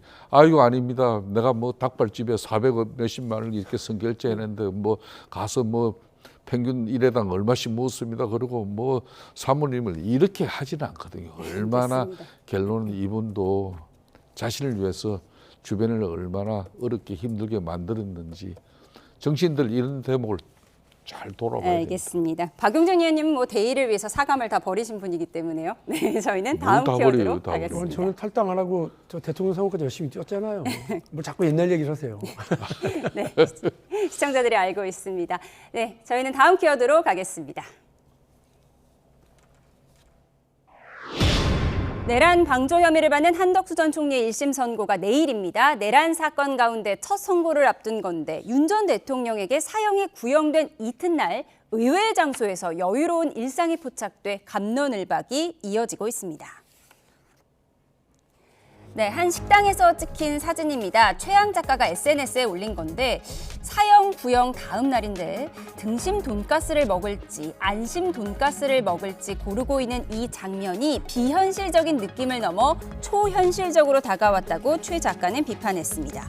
또 한 유튜브 방송이 같은 날 구독자 제보를 받았다며 공개한 영상인데요. 한 전 총리가 서울의 한 고급 호텔 소파에 앉아 있는 모습이 담겼습니다. 법정에서는 차마 얼굴을 들기 어렵다고 말했지만 법정에서의 참회와 일상에서 보여지는 이 여유, 이 간극을 어떻게 설명할 수 있겠습니까? 민주주의에 대한 테러범이 불구속 상태로 고급 호텔을 드나들고 여유롭게 일상을 누리는 것 자체가 정의롭지 못합니다. 그래서 반드시 법정 구속되어야 됩니다. 네, 한덕수 전 총리의 1심 선고가 내일로 다가왔습니다. 그런데 윤석열 전 대통령 사형 구형 다음 날에 고급 호텔과 돈가스 집에서 모습이 목격돼서 화제가 되고 있는데 물론 돈가스 먹을 수 있고 뭐 호텔도 갈 수 있긴 한데 윤 전 대통령 사형이 구형된 다음 날이다. 지금 비판하는 사람들은 이 부분에 주목하고 있더라고요. 두 가지 아니겠어요. 어쨌든 내란에 적극적으로 동조하고 임무 수행을 한 사람으로 지금 혐의받아가지고 재판받고 있는데 구속 재판을 안 시키고 저렇게 하니까 지금 저런 모습을 우리 국민들이 봐야 되는 거냐라고 라고 이게 그냥 무슨 정치적 관련 혹은 공무를 좀 잘못해서가 아니라 국민들 철렁하게 있었던 내란과 관련된 주요 종사 임무자잖아요. 그러니까 이런 면에서의 지적이 첫 번째가 있을 수 있고요. 두 번째는 저분도 대단하네요. 그러니까 물론 일상을 누릴 수도 있지만 본인 재판 앞두고 저렇게 태연하게 다니면서 국민들 앞에 다닐 만한 입장과 상황은 아닐 텐데 저렇게 일부러 사진을 찍는 건지 모자를 쓰고 마스크를 쓰고 이렇게 하고 나온 것도 아니고요. 그래서 저분은 무슨 생각으로 저렇게 나왔는지 잘 모르겠습니다. 지금 국민들 머릿속에는 아마 탄핵되고 나서 사저로 그러니까 본인의 아파트로 돌아가서 일상을 누리고 뭐 이렇게 슬리퍼 차림으로 왔다 갔다 했었던 윤석열 전 대통령, 그리고 뭐 산책하고 나와가지고 전화하고 있었던 윤석열 전 대통령, 이런 모습을 보면서 그러니까 우라가 터졌던 국민들의 그 감정이 지금 그대로 한덕수 전 총리에게 지금 투입되어 있는 것 같거든요. 본인 재판 앞두고 저러는 게 재판에도 큰 뭐 별로 좋은 영향을 안 미칠 것 같기는 해요. 뭐 불구속 상태니까 돈가스를 먹든 뭐 어떤 일상을 누리든 자유긴 한데 아무래도 내란 관련 재판을 앞두고 있다 보니까 갑론을박이 있는 것 같습니다. 저희는 다음에 국민의힘 이야기로 이어가겠습니다. 장동혁 국민의힘 대표가 쌍특검을 요구하며 엿새째 단식 중입니다. 오늘 오전엔 유승민 전 의원도 단식장을 찾았는데 장동혁 대표 지금 상태가 어떨지 들어보시죠. 어제 오후 8시경에 산소 파도를 측정한 결과 위험 수치라는 결과가 나왔고, 그래서 어르신의 요청에 따라서 후속 조치가 필요하지만은 우리 장동혁 대표님께서는 단호하게 후송은 아직 거부하고 있었습니다. 특검 수용을 촉구하는 단식이라지만 한동훈 전 대표 제명을 둘러싼 당내 갈등 봉합용 아니냐는 논란이 여전한 상황. 단식 현장에 한동훈 전 대표가 찾아가야 한다는 의견도 나오는데 극적 봉합의 계기가 될 수 있을까요? 정치는 살아있는 생물이기 때문에 한동훈 대표가 와서 동조 단식을 하든지 아니면 장동혁 대표는 이제는 병원으로 가시라, 내가 이어서 하겠다 하는 이런 결기를 좀. 제명당한 피해자인 한동훈 본인에게 당신이 장동혁을 찾아가라, 뭐 이런 얘기까지 나오고 있어요. 제명당한 당사자인데 화해 제스처를 내라는 것들은 뭐 심정적으로는 그것이 정치다라고 주장하는 것은 이해할 수도 있으나 논란이 있을 거라고 생각합니다. 우리 당이 가장 절실하게 해야 되는 건 국민의 신뢰와 지지를 받아서 보수를 재건하는 거라고 생각을 합니다. 머리를 맞대고 해결책을 찾아야 될 때라고 생각을 합니다. 단식 선배님인 김성태 의원님께 여쭙겠습니다. 드루킹 특검 관철 때 열흘 정도 하셨는데 지금 장동혁 대표가 엿새째입니다. 6일 정도 되면 지금 느낌이 어떤가요? 제가 그렇지 않아도 이제 이 단식 3, 4일째 되면은 인간의 이제 3대 욕구 중에 하나가 식욕이잖아요. 그러니까 이제 음식을 먹지 못했을 때의 그 고통이라는 건 인간이 이제 3일 내지는 4일이 거의 한계라고 봐요. 그 다음부터는 이제 정신적인 상태로 돌아가거든요. 몽롱해지나요? 아니, 정신이 이제 뭐 대단히 이제 불안해지고, 특히 밤 되면은 그냥 이랬다가 내가 그냥 호흡도 불안해지면서, 그리고 또 죽을 수도 있다는 그런 또 불안감. 그렇기 때문에 저도 9박 10일 동안에 단식 투쟁을 마치고 병원에 들어갔을 때 병원 의사가 웬만큼 정신 차리고 처방해 주는 약이 공황장애 약이었어요. 그럴 정도로 자신과의 이제 철저한 싸움을 해내야 되는 그런 시간이에요. 지금 6일째는. 그렇기 때문에 이제 지금부터는 정신적인 거죠. 그러니까 밤 되면 그냥 오락가락 해지는 거고, 눈 뜨면은 또 많은 당원들과 지지자들, 또 자신이 또 당 대표로서 리더십을 보여줘야 되는 그런 정치적 압박감, 그런 또 일정 부분의 소기의 성과도 내야 되는 그런 또 책임, 뭐 이런 것 때문에 더 중압감이 크죠. 그렇기 때문에 지금 상태 대단히 안 좋죠. 저 오늘 같이 영하 13도 지금 그렇잖아요. 되게 추운 날인데 밖에 나가고 싶은 것은 그냥 이게 자신이 그냥 이게 몸이 너무 어떤 때는 막 이 컨트롤 조절이 안 되니까 답답하고 호흡이 불안한 정신, 그런 게 저는 왔다고 봐요. 그렇기 때문에 밖에 들어가서 좋은 공기도 마시고 싶고 그런 거죠. 그래서 저 상황을 본인이 극복하고 또 앞으로 이제 뭔가 이게 단식은 자신이 문제 해결할 수 없을 때 이제 약자가 취할 수 있는 마지막 저항 수단이거든요.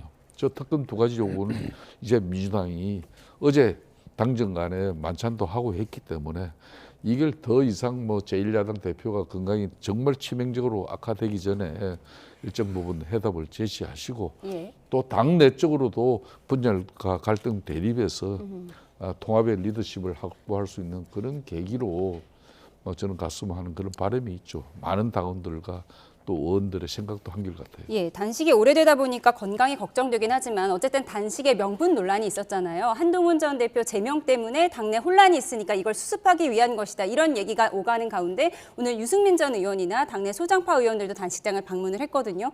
그래서 한동훈 전 대표가 가서 안아줘야 된다. 이런 얘기도 나오는데 어떻게 예상하세요?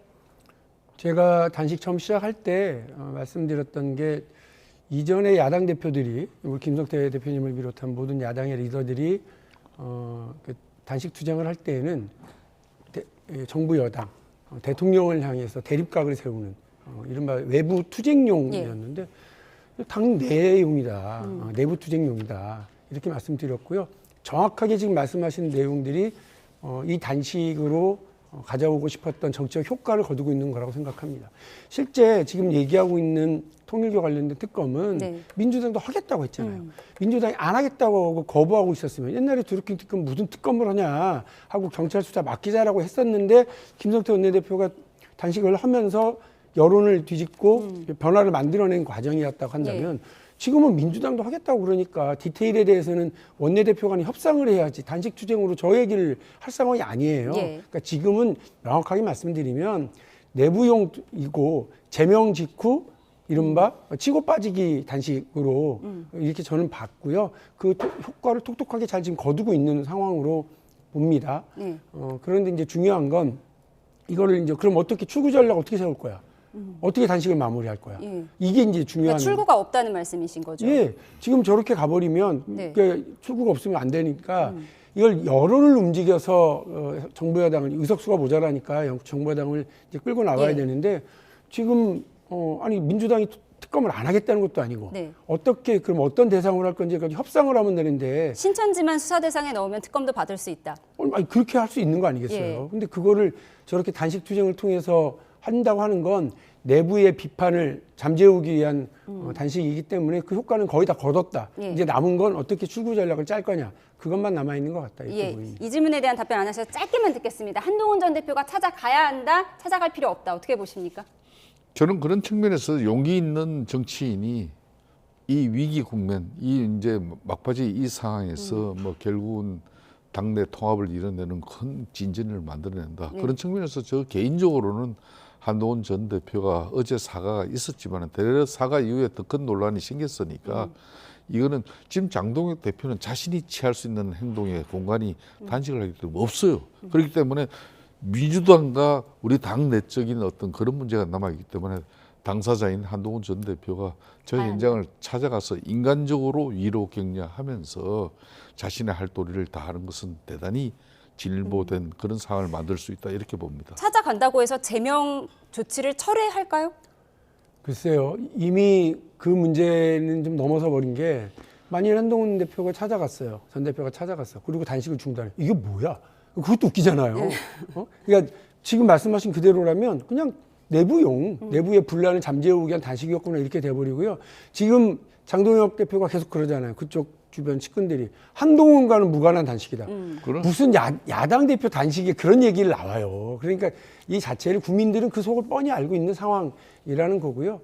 제가 그냥 바라는 건 여야 관계를 잘 협치를 끌고 가려고 하는 대통령의 마음이랑 민주당의 생각은 있으니까 출구를 만들어주는데 도움을 줄 수 있으면 할 수는 있을 것 같아요. 뭐 그냥 홍익표 수석이 찾아간다든지 이런 정도의 여지를 둔다든지 이렇게 할 수는 있을 것 같은데 그 길을 만들기 위해서는 지금 원내대표 송원석 원내대표를 비롯한 야당의 지도부가 좀 더 머리를 잘 짜내야 될 것 같습니다. 알겠습니다. 이러나 저러나 출구 찾기는 좀 힘들 것 같다라는 말씀 주셨습니다. 지금까지 박용진 전 민주당 의원, 김성태 전 국민의힘 원내대표와 함께했습니다. 고맙습니다.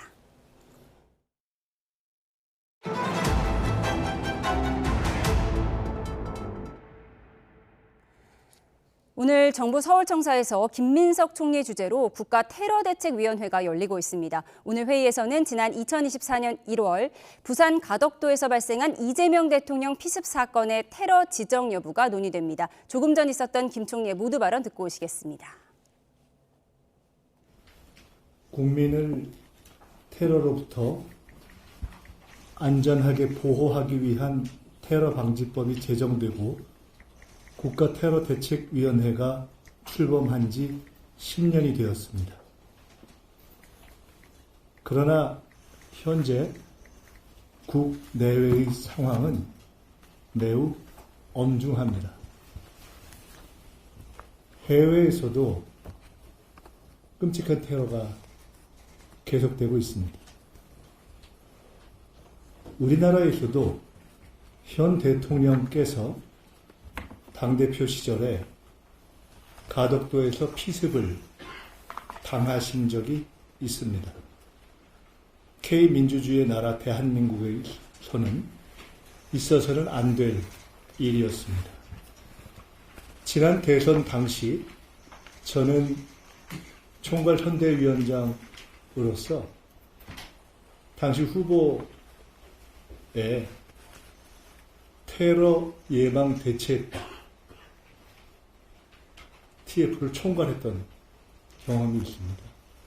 당시 선대위의 주요 책임자들이 모두 참여해 있었습니다. 실제로 선거 후반에 공공연하게 후보에 대한 테러 가능성이 운위되던 시기였습니다. 기억하건대 제 인생에 있어서 가장 긴장된 시기였습니다. 그때 제가 느꼈습니다. 어쩌다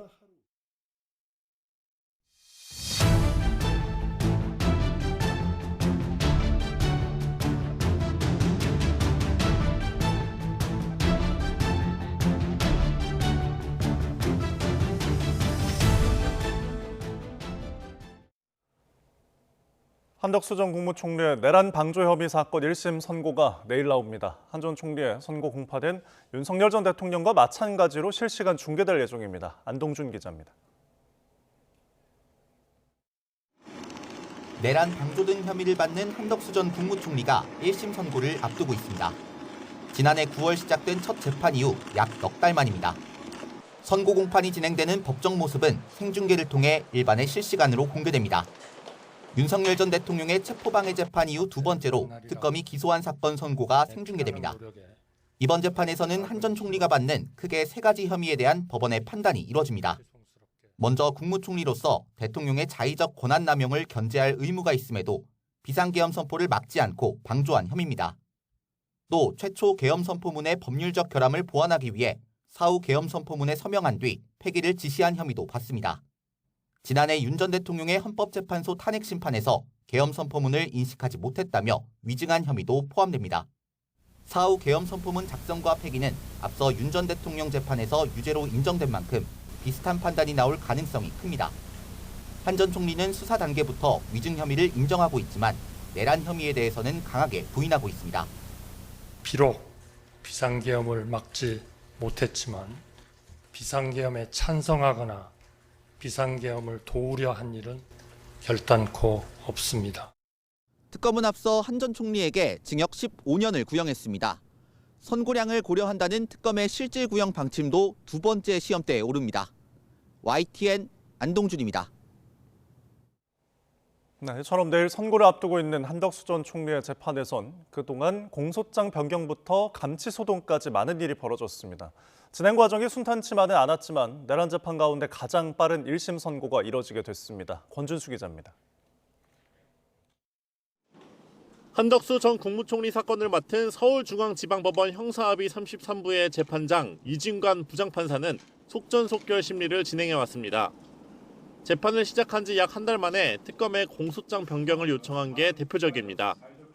애초 내란 우두머리 방조 혐의로 기소됐지만 법정형이 더 높은 내란 중요임무 종사 혐의까지 검토할 수 있도록 선택지를 넓혀달라는 의미였습니다. 선택적 병합 형태로 공소장을 변경하실 것을 요구합니다. 증인을 불러 신문하는 과정에선 직접 나서는 경우도 많았습니다.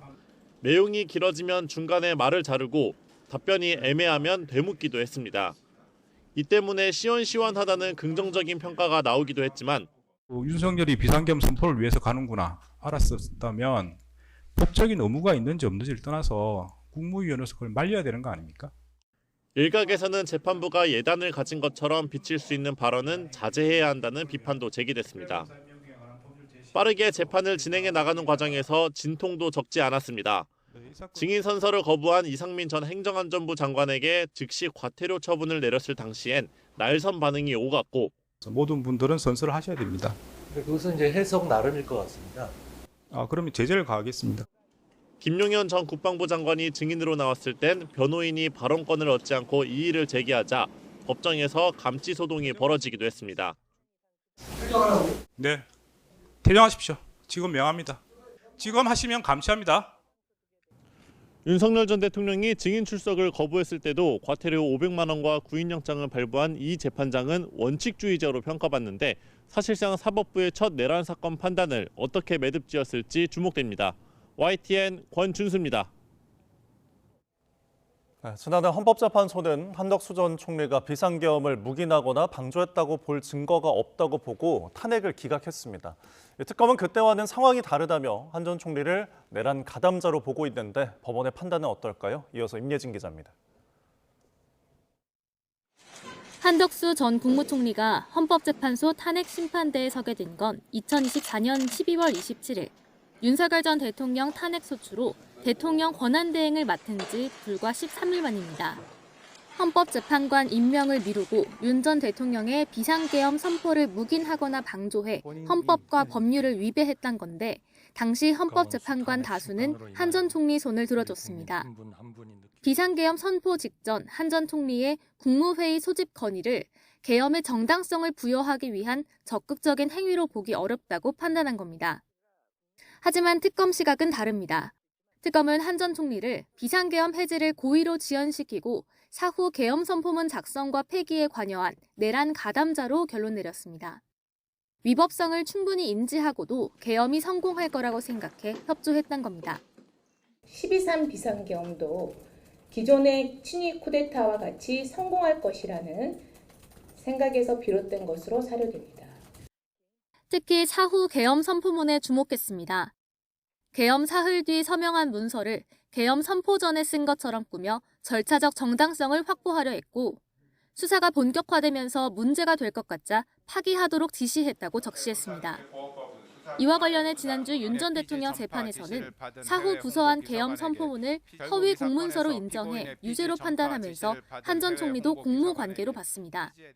피고인이 한덕수 국무총리 및 강의구 부속실장과 공모하여 위 문서를 폐기한 행위는 대통령 기록물 관리에 관한 법률 위반죄 및 공용서류 손상죄에 해당한다고 판단됩니다. 재판부가 다르긴 하지만 비슷한 판단이 나올 거라는 전망이 나옵니다. 윤 전 대통령 탄핵 심판에서 계엄 선포문을 인지하지 못했다는 취지로 위증한 혐의에 대해선 이미 재판 과정에서 시인하기도 했습니다. 다만 이 같은 행위가 내란 방조나 내란 중요 임무 종사 혐의로까지 인정될 수 있을진 미지수입니다. YTN 임혜진입니다. 이재명 정부 대표적 정책 펀드인 국민성장펀드의 국민참여형 펀드가 오는 6월쯤 출시가 되는데요. 정부가 투자를 유도하기 위해 3년 이상 장기 투자할 경우 최대 40%를 소득공제하고 배당 소득에 대해서는 9% 분리과세하기로 했습니다. 역대 정책 펀드 가운데 최대 세금 혜택인데요. 취재기자 연결해서 알아보겠습니다. 이승은 기자, 자세한 내용 전해주시죠.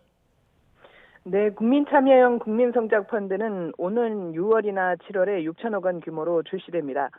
앞서 재정경제부는 손실이 나더라도 정부가 20%까지 메워주고 투자금이 들고 날 때 이중세금 혜택을 주겠다고 밝혔는데요. 구체적인 방안이 발표됐습니다. 3년 이상 투자하면 최대 40% 소득공제 혜택이 있습니다. 또 투자일로부터 5년간 배당 소득에 대해 9% 분리과세가 됩니다. 투자금 2억 원 한도로 혜택을 받을 수 있습니다. 역대 정부 정책펀드 가운데 세제 혜택이 가장 큽니다. 다만 지난 3년간 한 번이라도 금융소득이 2천만 원 이상으로 금융소득 종합과세 대상이 됐다면 혜택을 받을 수 없습니다. 벤처기업 등에 투자하는 정책펀드인 기업성장 집합투자기구, BDC에 대해서도 납입금 2억 한도로 배당소득 9% 분리과세 혜택을 줄 예정입니다.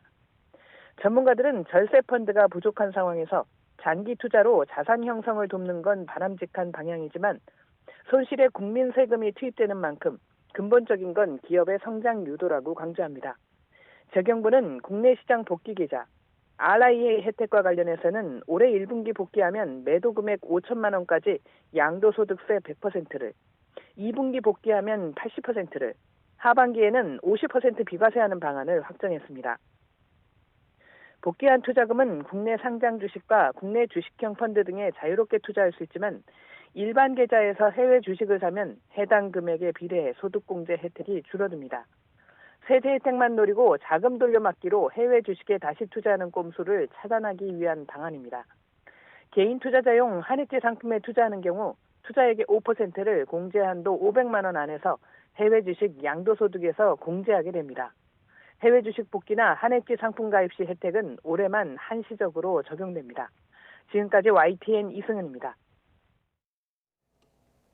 애경산업이 수입해 판매한 중국산 2080 치약에 혼입된 트리클로산은 치약 제조 장비 소독 잔류물로 밝혀졌습니다. 식품의약품안전처는 현지 조사를 통해 2080 치약을 만든 중국 도미사가 2023년 4월부터 설비 세척을 위해 트리클로산을 사용한 사실을 확인했습니다. 트리클로산은 애경산업이 최근까지 수입한 2080 치약 6종 870개 제조 번호 가운데 754개에서 최대 0.16%까지 검출됐습니다.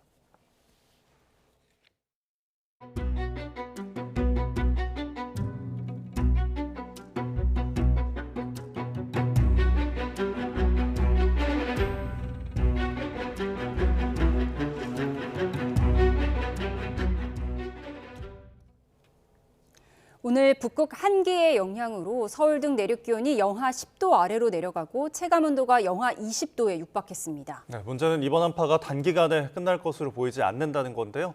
정기훈 기상재난 전문기자와 함께 관련 내용 자세히 짚어보겠습니다. 어서 오십시오. 네, 어서 오세요. 안녕하세요. 네, 오늘 밖에 정말 춥던데 기온이 얼마나 내려갔습니까?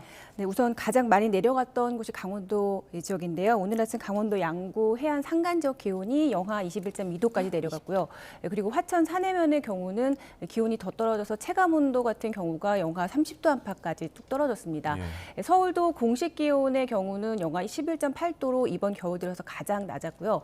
동작구와 또 은평구 등은 원래 기온이 좀 낮은 지역이어서 일부 지역은 영하 15도 안팎까지 기온이 뚝 떨어졌고 체감온도는 영하 20도 안팎까지 내려갔습니다. 예, 네, 저희가 지금 속보가 들어와서 이 부분 전해드리도록 하겠습니다. 예, 조금 전에 저희가 국무총리의 모두 발언 전해드렸는데요. 김민석 국무총리 주재로 22차 국가테러대책위원회에서 조금 전 2024년 1월에 이 대통령 가덕도 피습 사건 테러를 공식 지정했다고 밝혀왔습니다. 네, 2016년 테러 방지법 제정 이후에 정부 차원의 첫 테러 지정인데요. 정부는 진상규명을 추가 실시하고 재발 방지 대책을 마련하겠다고 밝혔습니다.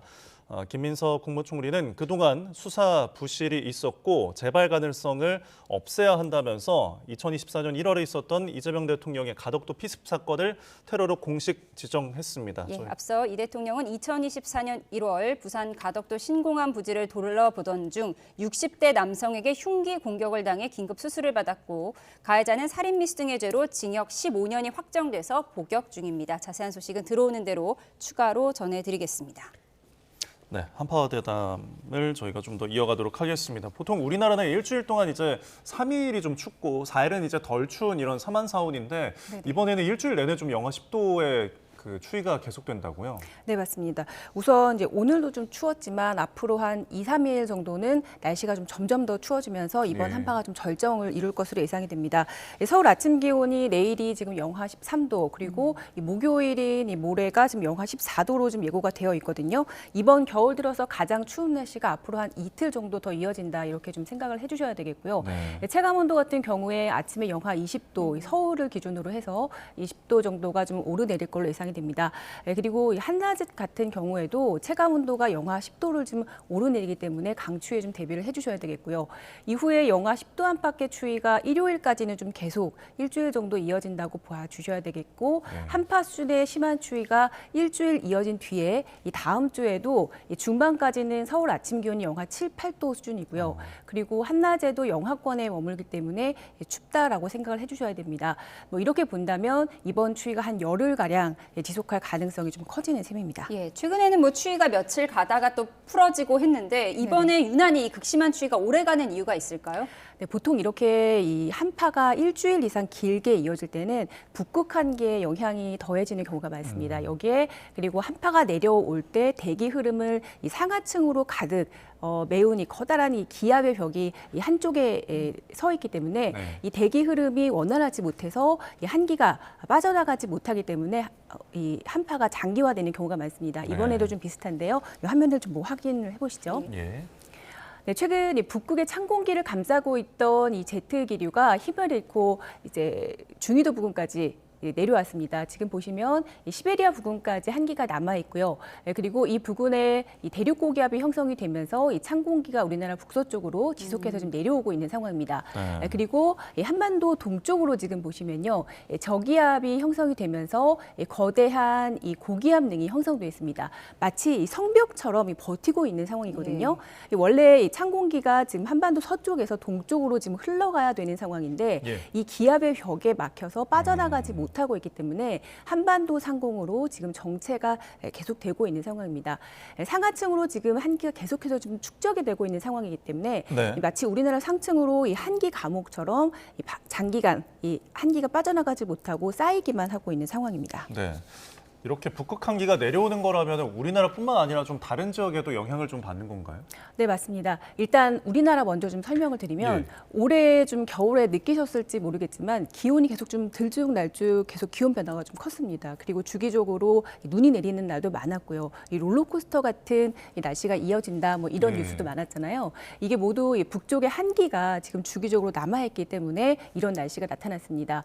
또 북극 한기가 직접 영향을 주진 않았지만 아까 보신 것처럼 시베리아 쪽으로 대륙 고기압이 확장을 하면서 우리나라 쪽으로 자주 지금 찬 공기가 남하하면서 영향을 주고 있는 상황입니다. 지금 보시면은 지금 우리나라 쪽으로는 지금 찬 공기가 제트 기류에 의해서 이 중위도로까지 내려가지 못하고 이 공기가 지금 영상이 나오고 있는데요. 보통 지금 보시면 출렁이면서 이 북쪽에 있는 찬 공기가 중위도 부근까지 내려오고 있죠. 이렇게 되면 이 벨트가 이 구불구불한 물결을 형성을 하면서 이 찬 덩어리가 한 지역으로 남하하면서 한파와 이 폭설 피해를 일으키게 됩니다. 자, 이번 북극 한기가 지금 1월 이후에 말씀하신 것처럼 우리나라뿐만이 아니라 유럽에 이어서 북미 지역까지 지금 영향을 줬습니다. 이 괴물 한파라는 말이 나올 정도로 이 유럽과 그리고 북미 지역에 체감 영하 30도 안팎의 한파를 불러왔고요. 그리고 지금 유럽에 이어서 북미 지역 같은 경우는 시카고 등 중서부 지역에 이어서 최근에는 이 북부 지역 그리고 동부 지역까지 강한 한파가 이어지고 있습니다. 자, 그리고 이 최근 미국 오디오 부근에서는 이 찬 공기가 강하게 남하하면서 이 호수 효과로 인해서 이 강한 폭설이 이어지고 있는 상황입니다. 자, 반면 이 영국 등 프랑스 지역 같은 경우는 유럽 중부와 북부 지역에서 1월 이후에 강한 폭설이 이어졌는데요.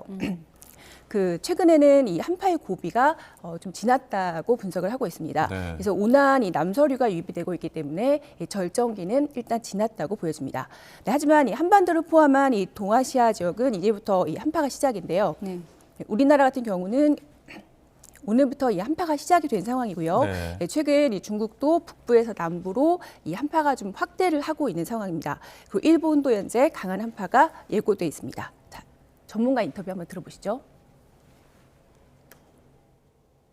북극의 찬 공기를 가두는 제트 기류가 약화하면서 1월 초반에 유럽의 극한 한파가 찾아왔고 지금은 강력한 북극 한기가 북미와 동아시아 쪽으로 남하해 영향을 주고 있는 걸로 분석됩니다. 특히 이 지역은 한기 영향이 당분간 지속할 가능성이 커 심한 추위가 오래 이어질 가능성이 큽니다. 우리나라의 경우 지난 2010년과 2016년 때 북극 한기가 남하해서 세계적인 흐름을 좀 분석을 해봤는데 일단 지금 우리나라 이 추위 유난히 긴데 언제까지 춥고 또 뭐 언제부터 풀릴까요? 네, 일단 단기적으로 좀 보면 이번 목요일까지가 지금 한파의 좀 절정 그리고 가장 힘든 시간이 될 것으로 현재 예상이 되고 있습니다. 이 서울 아침 기온이 아까 말씀드렸지만 목요일 아침 영하 14도 정도여서 바람도 좀 강하고 또 체감 온도가 영하 20도까지 떨어지면서 가장 추운 날씨가 이어질 걸로 현재 예상이 되고 있습니다. 기상청에서는 일요일 아침까지는 서울 그 기온이 영하 10도 안팎이고요. 다음 주 월요일부터는 기온이 조금 오르면서 이 아까 보셨지만 오른쪽에 막고 있던 그 대기 흐름을 막고 있던 그 블로킹 장벽이 조금 해소되면서 기온이 조금씩 오를 것이다. 이렇게 현재 예상을 하고 있는 상황입니다. 하지만 이 주 중반까지는 조금 춥다라고 생각을 해주셔야 되겠고 주 후반부터는 예년 수준과 기온이 조금 비슷해질 걸로 예상이 되고 있기 때문에 그때부터는 지금보다는 조금 한파가 나아진다라고 보입니다. 다만 당분간은 좀 야외 활동을 가급적이면 조금 자제해 주시고 또 수도계량기 동파에도 좀 대비를 해주셔야 될 것 같습니다. 네. 북극 한기로 인한 이런 한파가 그럼 앞으로 또 찾아올 가능성도 있는 걸까요? 일단 1월 말까지는 좀 대비를 해주셔야 될 것 같습니다. 지금 그 북극 한기로 인한 상황을 좀 보시기 위해서는 북극 진동 지수와 그리고 북극 해빙 상황을 좀 살펴보시면 되는데요. 북극 해빙의 면적이 좀 줄어들게 되면은 북극의 기온이 올라갑니다. 그 북극의 온난화 형상이 좀 강해지기 시작하면서 아까 보셨지만 그 제트 기류가 중위도 부근까지 좀 남하하기 시작하면서 곳곳에서 한파와 폭설 등의 기상 이변이 나타나게 됩니다. 이 북극의 그 제트 기류가 얼마나 좀 단단하게 이 한기를 좀 붙잡고 있느냐 이걸 알 수 있는 게 북극 진동 지수인데요. 지금 저 그래픽으로 좀 나오고 있는데 이 지수가 최근에 양에서 음으로 돌아선 상황입니다. 그런데 이 북극 진동 지수가 음으로 돌아서기 시작하면은 아까 보셨던 그 북극을 그 찬 공기를 잡고 있던 소용돌이 그게 헐거워지면서 그 찬 공기를 약해지는 걸 나타냅니다. 자, 이 북극을 다루는 그 기후 전문가들의 의견을 좀 제가 들어봤는데요. 최근 지난해 가을 이후부터 그러니까 한 11월쯤이라고 하더라고요. 그때부터 북극의 이 찬 공기를 가둬두는 소용돌이가 조금씩 약해졌고, 그리고 이 한기가 두 갈래에서 이 세 갈래로 나눠서 이 북반구에 영향을 주기 시작했다고 이야기를 하고 있습니다. 이 의견도 좀 준비를 했는데 한번 들어보시죠. 11월 중순에 발생했거든요. 이 성층권 돌연숭원이라는 게 발생을 하면 폴라볼텍스라고 하는 그 북극 소용돌이가 깨지는 현상이 나타나게 되는데요. 이게 그 깨지면서 그 영향이 아래쪽으로 서서히 전파가 되거든요. 지금 1월 계속 그 북미고 유럽이고 우리나라고 한파가 계속 조금씩 닥치다가 지금 크게 좀 전반적으로 한파가 동시다발적으로 발생하고 있거든요. 돌연승원이 발생하게 되면 지상에 음의 북극 진동이 발생하는 경향성이 네, 지금 들으신 것처럼 이런 이 현상이 나타나면 좀 유동적이긴 하지만 보통은 2달에서 3달 정도 주기적으로 좀 북반구에 영향을 준다고 합니다. 전문가들의 의견을 좀 종합을 해보면 이미 지난해 말부터 이런 영향이 좀 북반구에 있었고요. 그리고 1월 말까지 좀 영향을 줄 걸로 예상이 된다고 합니다. 그래서 한 2월부터는 좀 이런 현상에서 좀 벗어날 것이다. 전반적으로 좀 이렇게 분석을 하고 있더라고요. 네, 북극발 한파인 만큼 정말 만만치가 않겠습니다. 대비를 잘 해야 될 것 같습니다. 지금까지 정혜연 기자와 함께했습니다. 고맙습니다. 고맙습니다.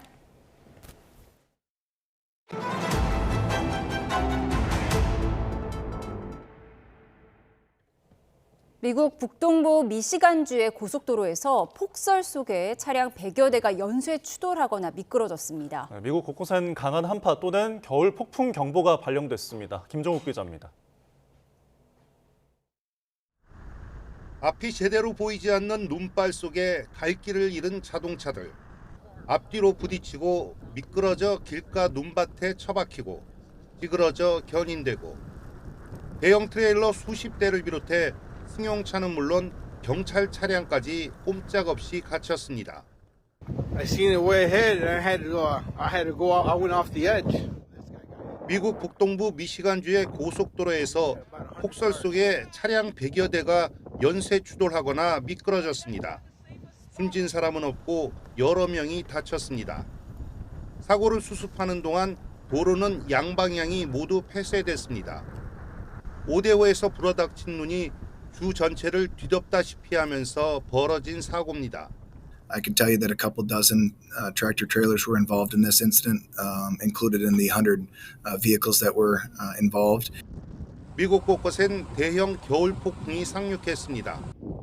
미국 국립기상청은 미네소타 북부를 시작으로 위스콘신, 오하이오, 펜실베이니아, 뉴욕 등 남동부 여러 주에 걸쳐 극심한 한파 또는 겨울 폭풍 경보를 발령했습니다.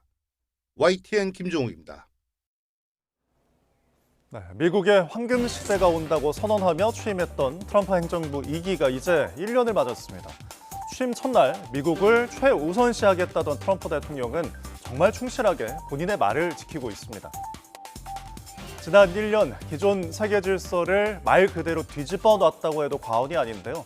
강도 높은 불법 이민 단속에 나서는가 하면 이른바 관세 폭탄을 무기로 원하는 협상 결과를 얻어내고 있습니다. 또 현직 베네수엘라 대통령을 체포해 미국 법정에 세우고 석유 패권 확보에 나서더니 최근엔 덴마크 자치령 그린란드를 편입하겠다며 오랜 동맹이었던 유럽 국가들과 강대강 배치도 불사할 태세입니다. 트럼프 대통령은 그린란드 편입에 반대한 유럽 8개 나라에 관세를 부과하겠다고 예고했고요. 미국과 유럽 사이 무역 전쟁 우려가 불거지며 금과 은 가격은 사상 최고치를 갈아치웠습니다. 트럼프 대통령의 그린란드 욕심, 사적인 감정도 영향을 미친 것 같습니다. 노르웨이 총리에게 보낸 서한에서 나에게 노벨상을 안 줬으니 이제 평화만 생각할 의무는 없다며 그린란드 통제권을 주장했다는 겁니다. 노벨상을 노르웨이 정부가 주는 것도 아닌데 대뜸 노르웨이 총리에게 불만을 드러낸 트럼프 대통령. 이번 주에는 스위스 다보스 포럼에서 유럽 각국 정상들과 만나 그린란드 문제를 논의할 것으로 보입니다. 런던 조수연 특파원이 보도합니다. 독일과 프랑스가 그린란드 파병에 따른 트럼프 미국 대통령의 관세 위협에 강경 대응하기로 뜻을 모았다고 밝혔습니다. 유럽에서는 트럼프 대통령을 달래는 방식의 대화가 더 이상 효과가 없다며 강하게 맞서야 한다는 목소리가 커지는 분위기입니다. 광범위한 무역 제한 조치와 함께 일각에서는 가장 극단적인 유럽 내 미군 기지 폐쇄 카드도 거론되고 있습니다.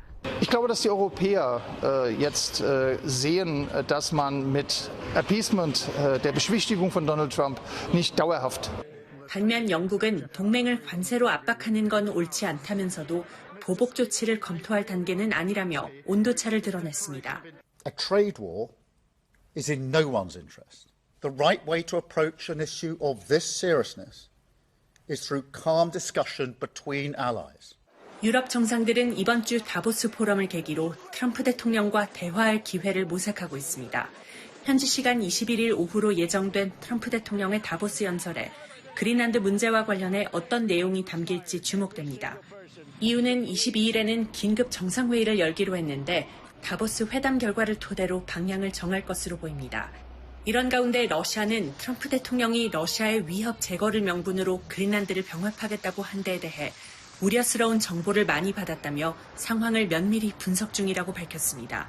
Существуют эксперты международные, которые считают, что решив вопрос присоединения Гренландии, Трамп, безусловно, войдет в историю. С этими экспертами трудно не согласиться.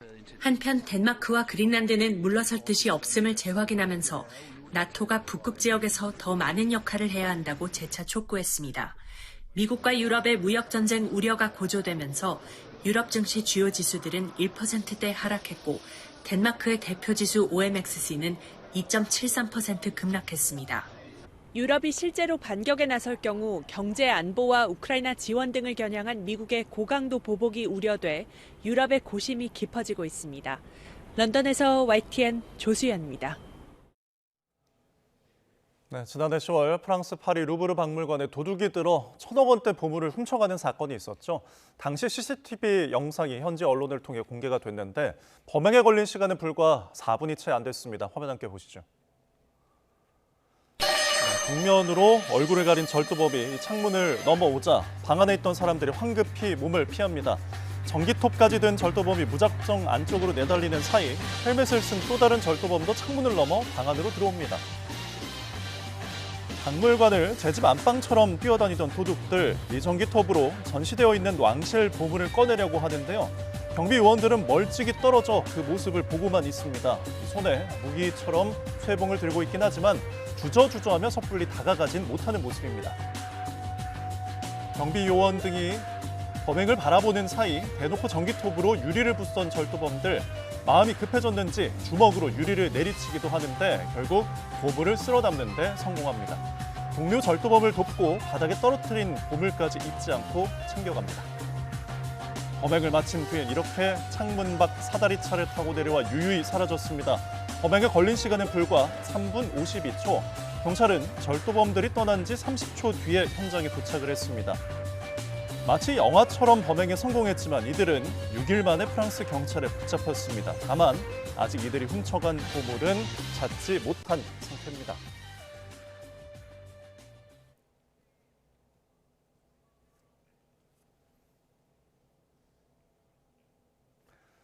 네, 각종 문화 생활을 저렴하게 즐길 수 있도록 마련된 문화가 있는 날이 12년 만에 확대될 전망입니다. 정부가 관련 법적 정비를 마치면 한 달에 한 번뿐이던 문화가 있는 날을 이제 일주일에 한 번씩 누릴 수 있게 됩니다. 송재인 기자가 보도합니다. 지난 2014년 1월 29일 수요일 처음으로 시행된 문화가 있는 날.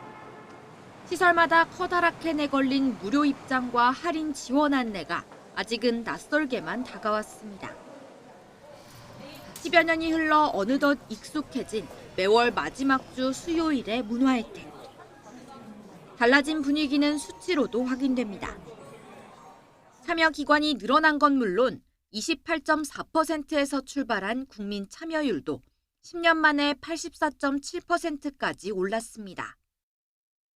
이처럼 수요가 명확히 입증되면서 정부는 한 달에 한 번뿐이던 문화가 있는 날을 매주 수요일로 확대하기로 했습니다. 문화행사 관람률이 작년도에 60.2%였는데요. 문화가 있는 날에 참여한 것들을 전 국민으로 환산해서 보면은 그 중에서 58%를 근데 문제는 지금 뭐냐면 그게 한 달에 한 번이기 때문에 일상화에는 문화 일상에서는 한계가 있습니다. 그래서 이걸 좀 더 일상화를 위해서는 주기성이 중요하다. 정책 확대의 배경에는 경제적 효과도 있습니다. 문화가 있는 날에는 영화관과 공연장 등 문화시설을 가리지 않고 관람객 수가 늘어난 걸로 조사됐기 때문인데 특히 극장가의 경우 침체가 장기화하고 있는 만큼 매주로 늘어나는 문화가 있는 날이 새 활력을 불어넣을 수 있을지 더 주목됩니다. 정부는 다음 달 9일까지 의견을 수렴해 시행령 개정 작업을 마무리한 뒤 적어도 오는 4월부터는 확대 시행에 나서겠다는 계획입니다. YTN 송재인입니다. 오늘 오전 9시쯤 경기 부천시 중동에 있는 지상 5층짜리 은행 건물 4층에서 불이 나 4시간여 만에 꺼졌습니다. 불이 나자 은행 관계자 등 48명이 자력 대피했고 다친 사람은 없는 것으로 파악됐습니다. 소방당국은 한때 불이 번질 것을 우려해 인근 소방서 인력과 장비까지 동원하는 대응 1단계를 발령했습니다.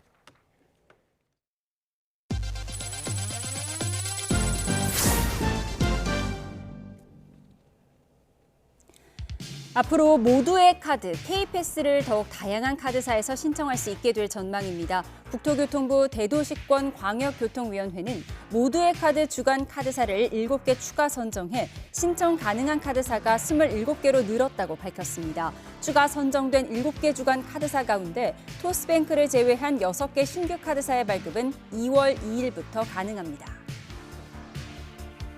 삼성전자와 LG전자의 OLED TV 제품들이 미국 소비자 전문지에서 최고의 TV로 선정됐습니다.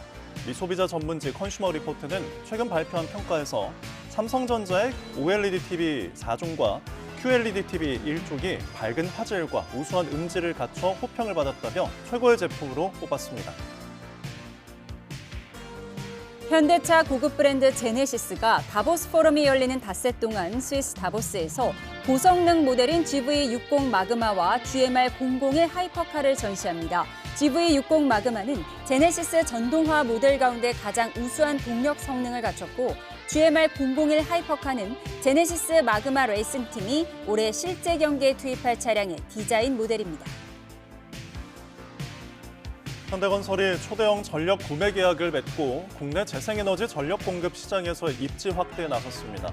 현대건설은 오늘 태양광 발전 시공 국내 1위 기업 탑솔라와 재생에너지 전력 공급 협력에 합의했다고 밝혔습니다.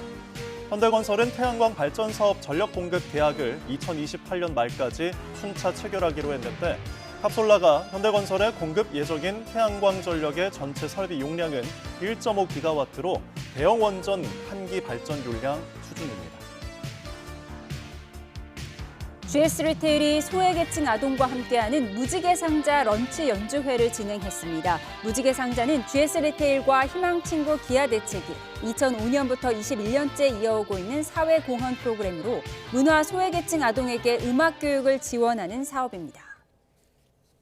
다시 매서운 한파가 찾아왔습니다. 오늘 아침 서울은 이번 겨울 들어 가장 추웠는데요. 내일은 오늘보다 한파의 기세가 더 강해질 것으로 보입니다.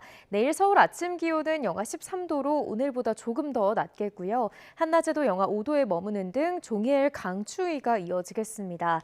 한파 속 호남 서해안과 제주를 중심으로 밤사이 눈이 내리기 시작하겠고 내일 오전부터는 점차 그 밖에 호남과 충청에도 눈이 오겠습니다. 모레까지 울릉도와 독도에 최고 30cm, 제주 산간에는 최고 25cm 이상, 호남 서해안에도 최고 10cm가 넘는 큰 눈이 내리겠고요. 시간당 3에서 5cm로 강하게 쏟아질 수 있어 주의하셔야겠습니다.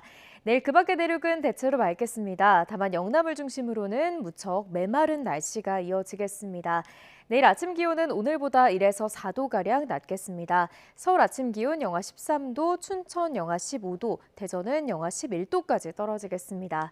한낮 기온도 오늘보다 2에서 5도가량 낮겠습니다. 서울 한낮 기온 영하 5도, 광주 영하 1도, 대구는 0도가 예상됩니다. 강력한 한파는 이번 주 내내 계속되겠고요. 서해안을 중심으로 내리는 눈도 주 후반까지 길게 이어질 전망입니다. 날씨였습니다. 이상으로 화요일 뉴스온 마치겠습니다. 함께해 주신 여러분 고맙습니다.